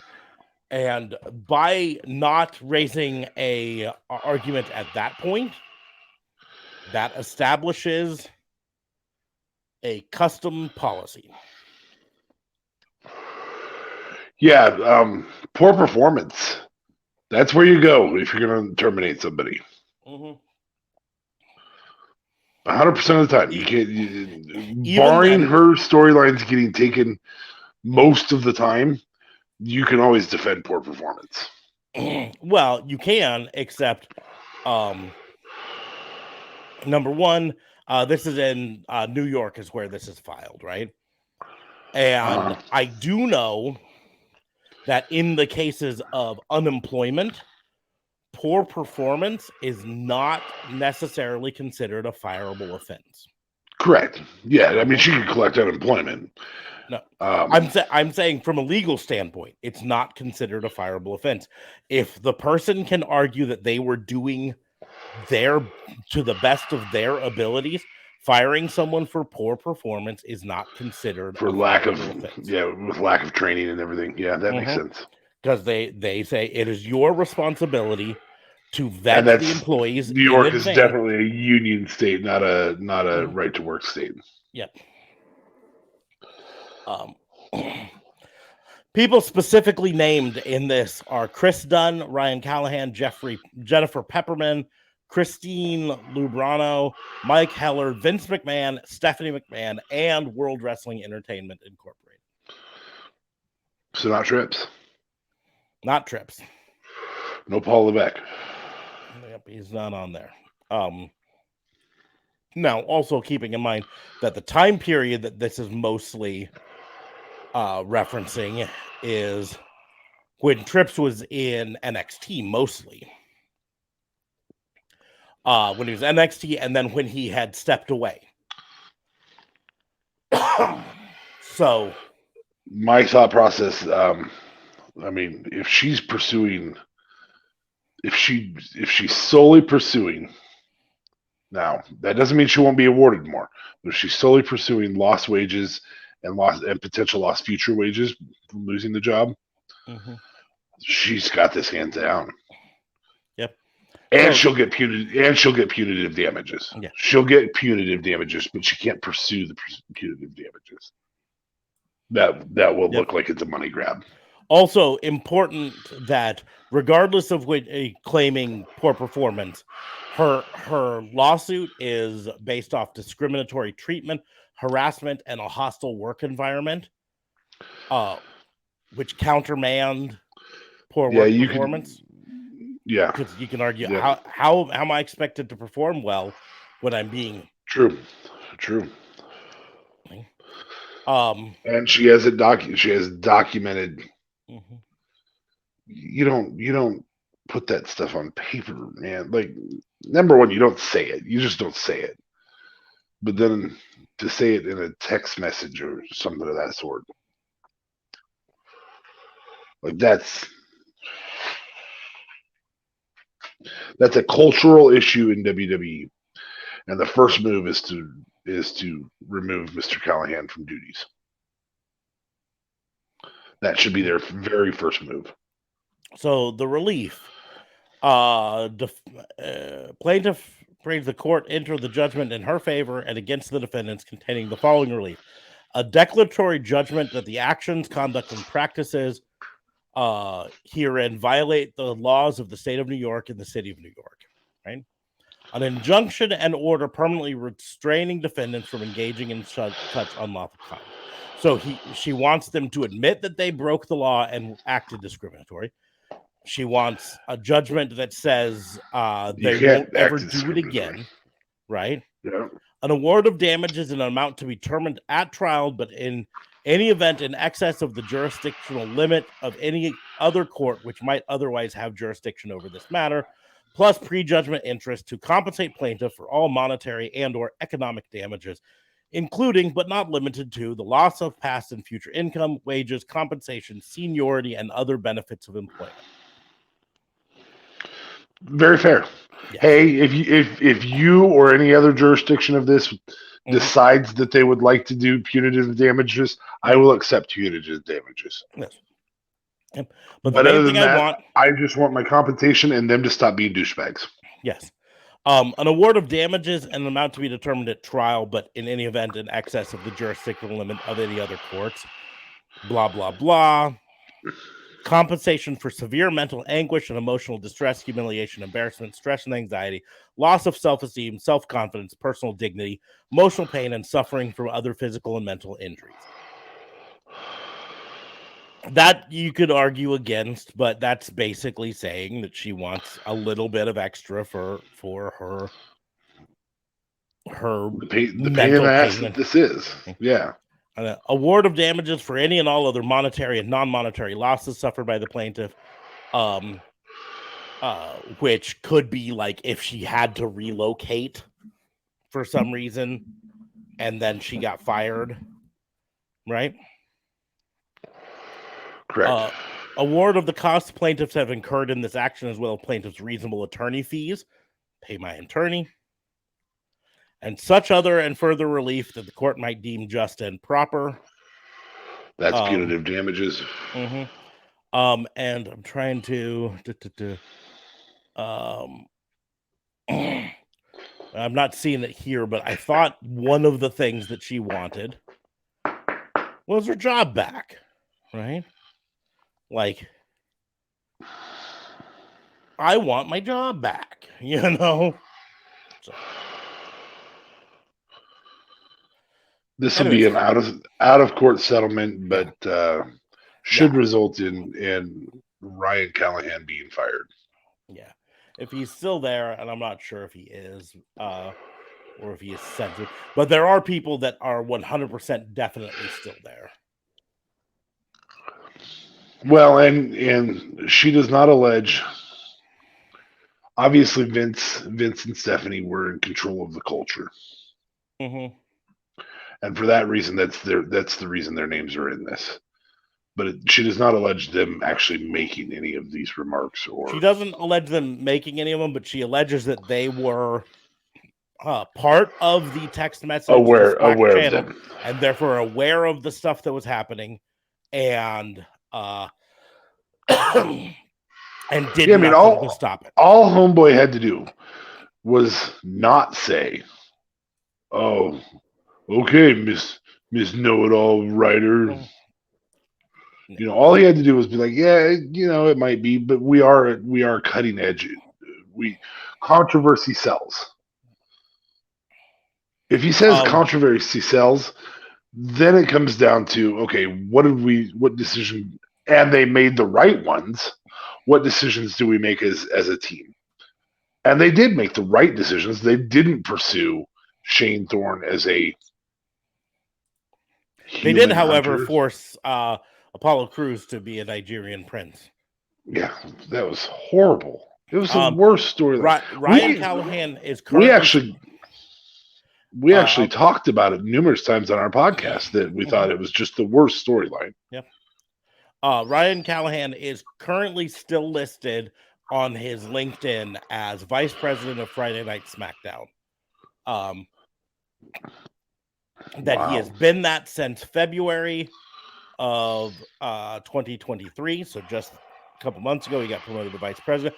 Prior to that, he had 2 years and 9 months as lead writer for WWE SmackDown. Prior to that, he was lead writer for Monday Night Raw for 2 years and 10 months. And prior to that, he was a writer for 2 years and 3 months. His tenure at WWE started in October of 2014, according to his LinkedIn.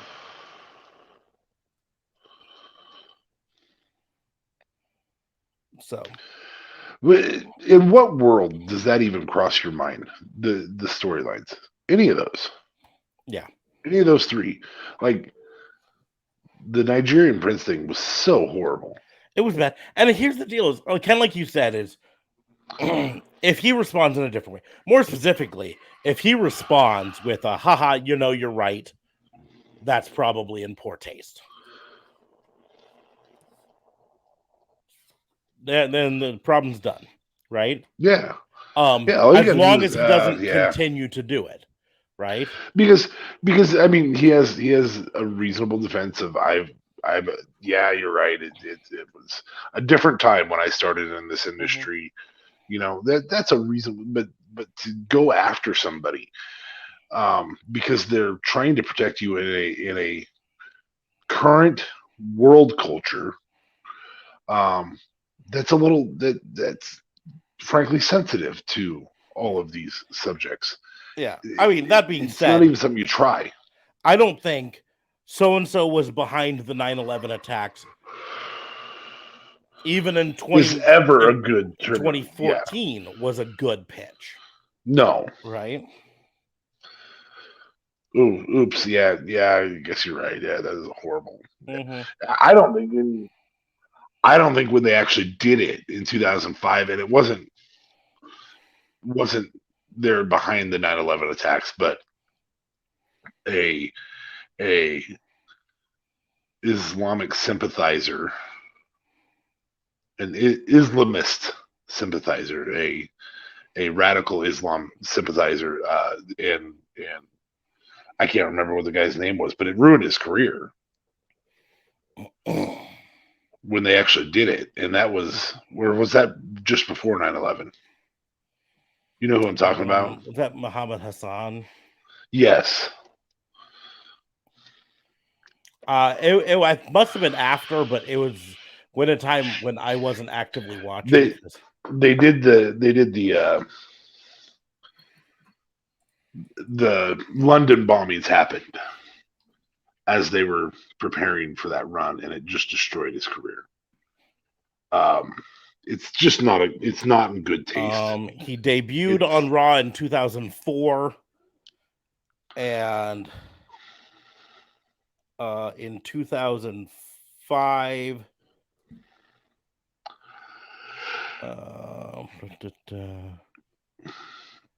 He was about to enter a feud with Cena regarding that exact same subject.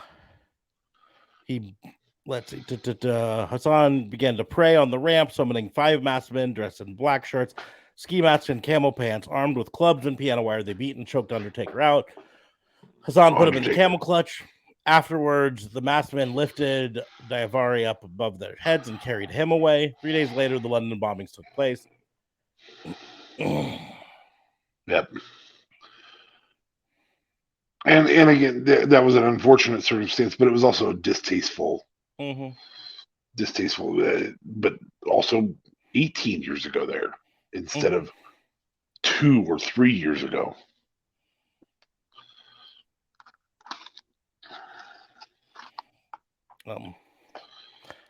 That being said, he is a high school principal now.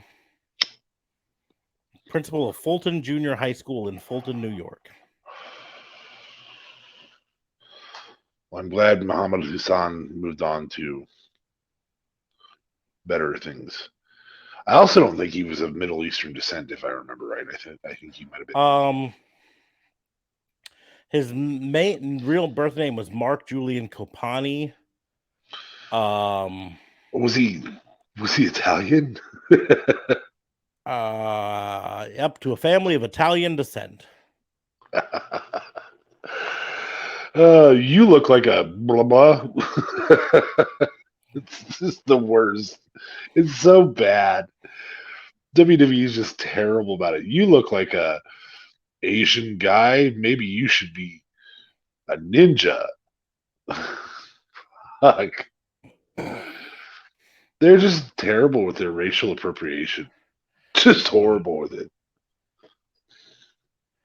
I'm trying to see if I can find the original of the Family Guy.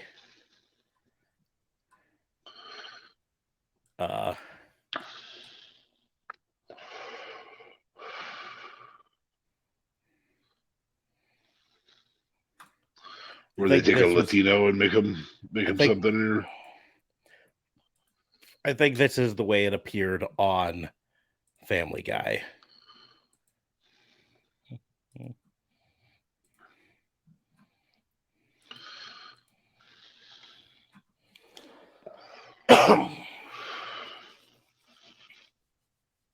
This is what WWE uses in their writer's room. Jesus.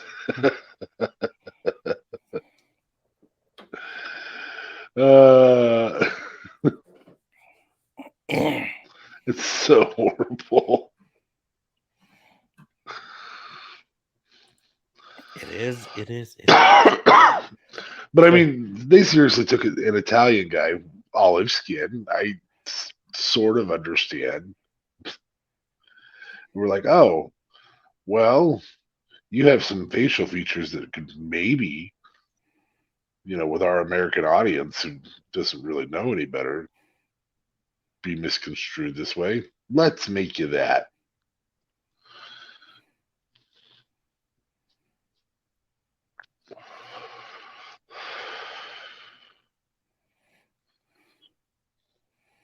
There's a version of it that I saw where they changed the okay and not okay to something else. But I can't find a version of it.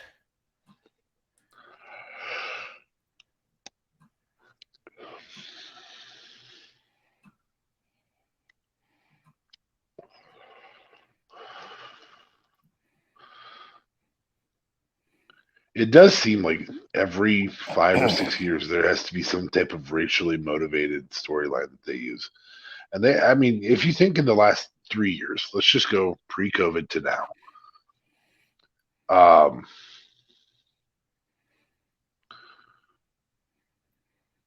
You've got Um, I want to say Tajiri. No, that's not his name. JLB would tell me he deserves better than for me to forget his name. Oh, Tozawa. Tazawa. I mean, Tazawa is a it doesn't help ninja. that they both have 3-syllable names that start with a T. Yes. You know, But Akira Tazawa becomes a ninja. mm-hmm. You know, that's just in the last 3 years. You know, the Nigerian prince, of course, with yeah. And by the same token, it's rude to Shane Thorne to make him automatically a hunter. You know, Crocodile Dundee. Now, if he wants to play that role, it's fine. Maybe not hunting humans. I do want to, while we're mentioning Shane Thorne, and you say, you talk about how they made the right choice by not going with it. I'm going to point out,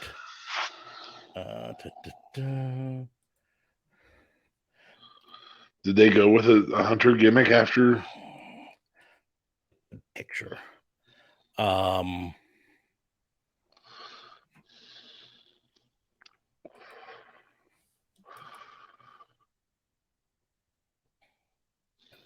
a better picture because the one I pulled up was a really bad.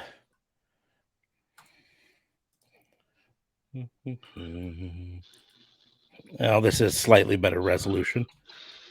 This was Shane Thorne after Retribution was done in a dark match during an episode taping. It would have been a hell of a look, man. Mm-hmm. That's a crocodile hunter right there. Yeah, you just don't have to make him hunt people. You can have him. Yeah, and that's my point. Is so they obviously were going with. You also didn't have to choose a black person as his first hunt. So if you're gonna make him a person hunter, make him hunt poachers or something, and have it be another white dude. But just don't make him a person hunter. That's just weird. Yeah, but yeah. So obviously they were planning on going with the deal in some way, and then decided not to, because this is legitimately dates to right after they pitched him doing that. Jeez.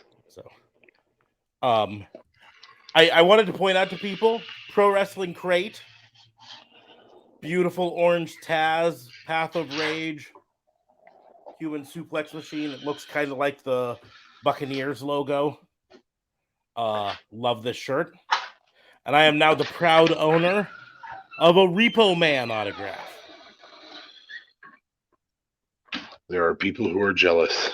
Take that, Simon Miller 316. Simon Miller.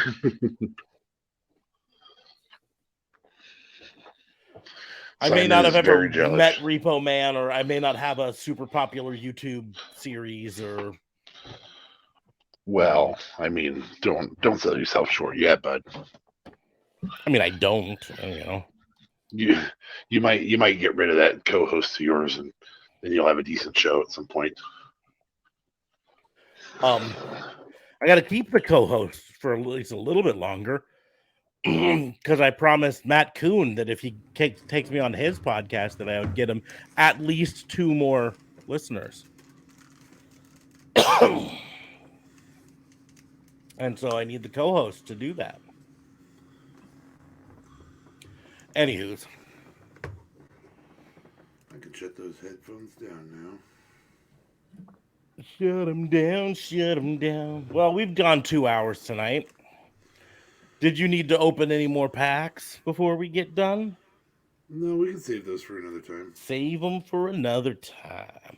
Those are exciting ones, though. Those are really nice. Fun cards. They're cool cards. They're really cool looking cards. Surprisingly, like crappy packs and surprisingly good packs. I do want to check and see if the Shockwave was not numbered. I want to see if that other Seth Rollins was a numbered one. JLB and Hulk Hogan were just standard cards, not numbered.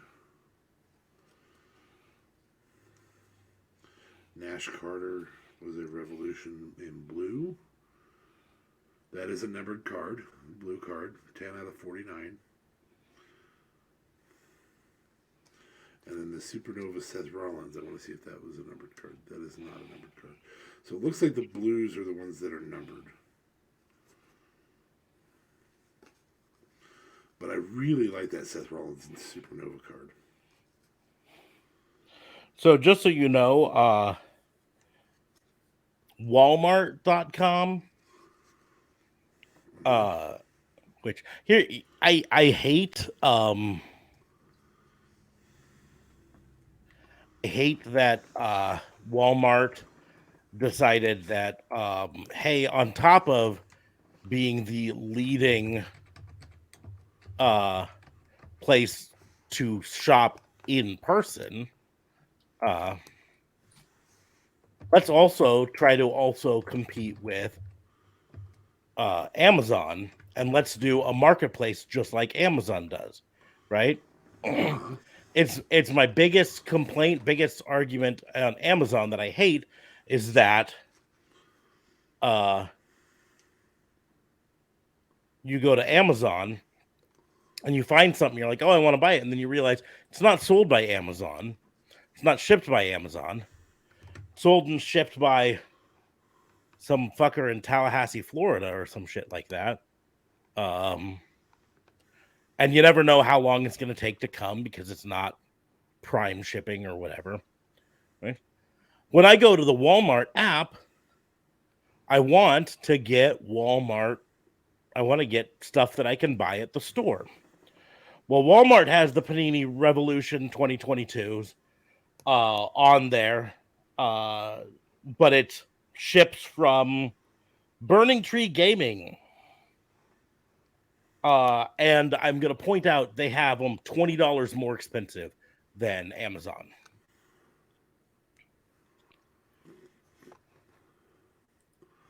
I'm going to point out $20 more expensive. Number one in that Seth Rollins and Roman Blue Series Shield is currently for sale. Number 1 of 99. 1 of 99 or 1 of 199? 1 of 199, sorry. And it's for sale for $16.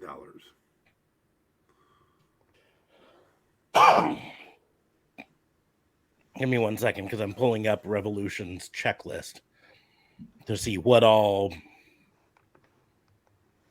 There is another card in the same series that is a 12 out of 49. And it is a cubic card, whereas this is an angular card. Yep.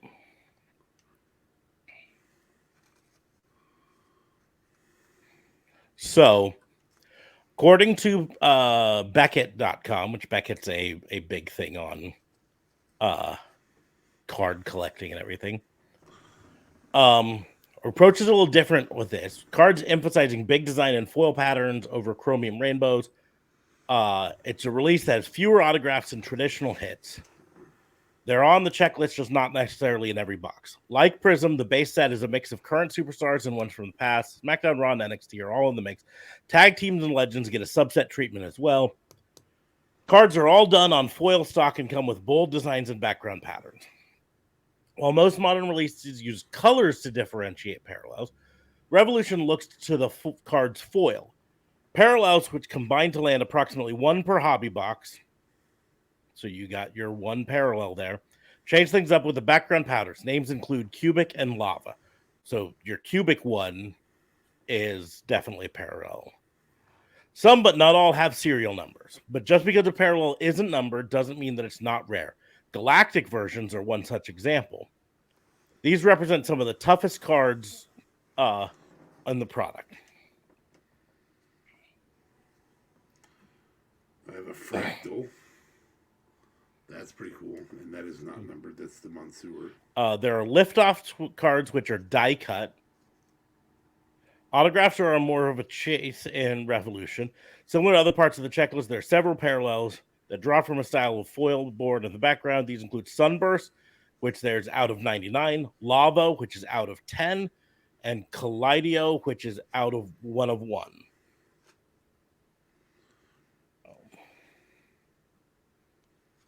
So, base set. I have an Astro, and that is my JBL. Oh, and it's got stars in the foil. It's got stars. That might be one of the big parallels. I'm trying to see here if this one lists them. So I already talked about the Angular. Supernova set list. Yeah, what's it say about the supernovas? 'Cause, supernovas are the standard one, but they're parallel cards that are galactic, which are not numbered but parallel to the supernova. Sunburst, which is out of 99, Cubic, which is out of 49, Lava, which is out of 10, and Collidio, which is a 1 of 1. And I have a Fractal, a Cubic, Supernova, and I don't have a Lava yet. Mm-hmm. I have an Angular. Vortex set, just 30 cards, come in Galactic, Sunburst, Cubic, Lava, and Collidio. I'm tempted to buy this one of 199 because it's number 1. It's interesting here, and this one might be wrong, but they're saying it should just be 1 of 99. That yours should be just 1 of 99. They're not listing one that has a 199. The Angulars have 199.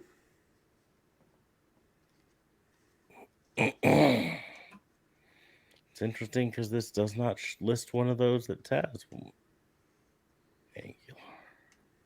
And mine is 22 of 99. I have 199.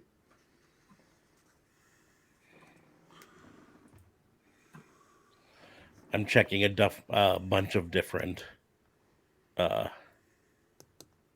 these are 2022, correct? Yes. That's what I thought. Apparently, they already have 2023 announced.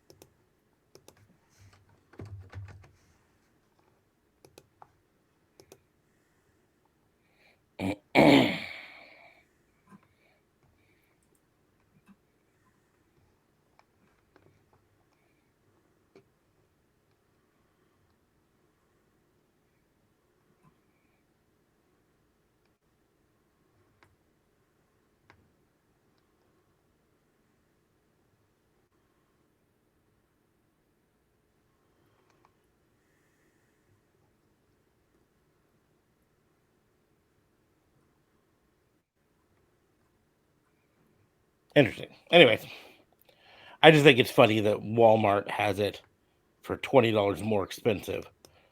And it probably ships from the same fucking people. When I search on the Walmart app, I want to know what's at my local Walmart. Anywho's. Well, on that note, let's go ahead and close the book on the Fantasy Booking Institute. We had some fun. We talked about the court case. Like you said, that's probably not actually going to end up going to trial. That's going to be settled out of court. She's going to get a chunk of money, most likely, because she brought a lot of evidence, right? That points to it being specifically targeted at her.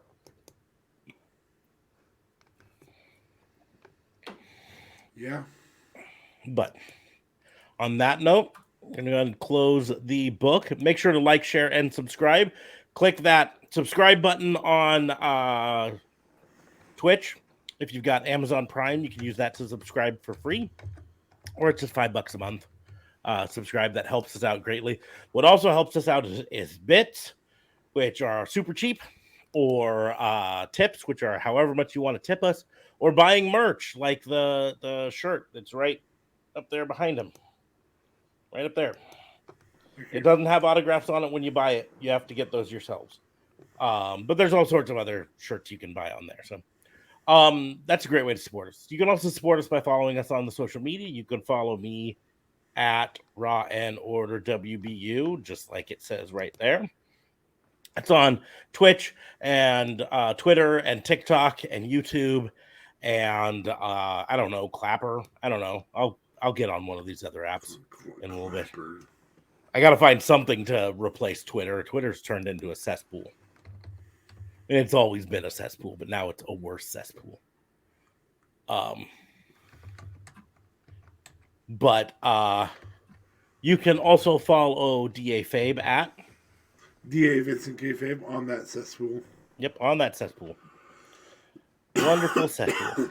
But on that note, we're going to go ahead and close the book on the Fantasy Booking Institute. Thank you all for joining us. Hopefully, JLB starts to feel a little bit better in the not too distant future and joins us again shortly, because we do miss him greatly. But on that note, I'm going to close the book. Thank you all for joining us. We will see you soon. Deuces.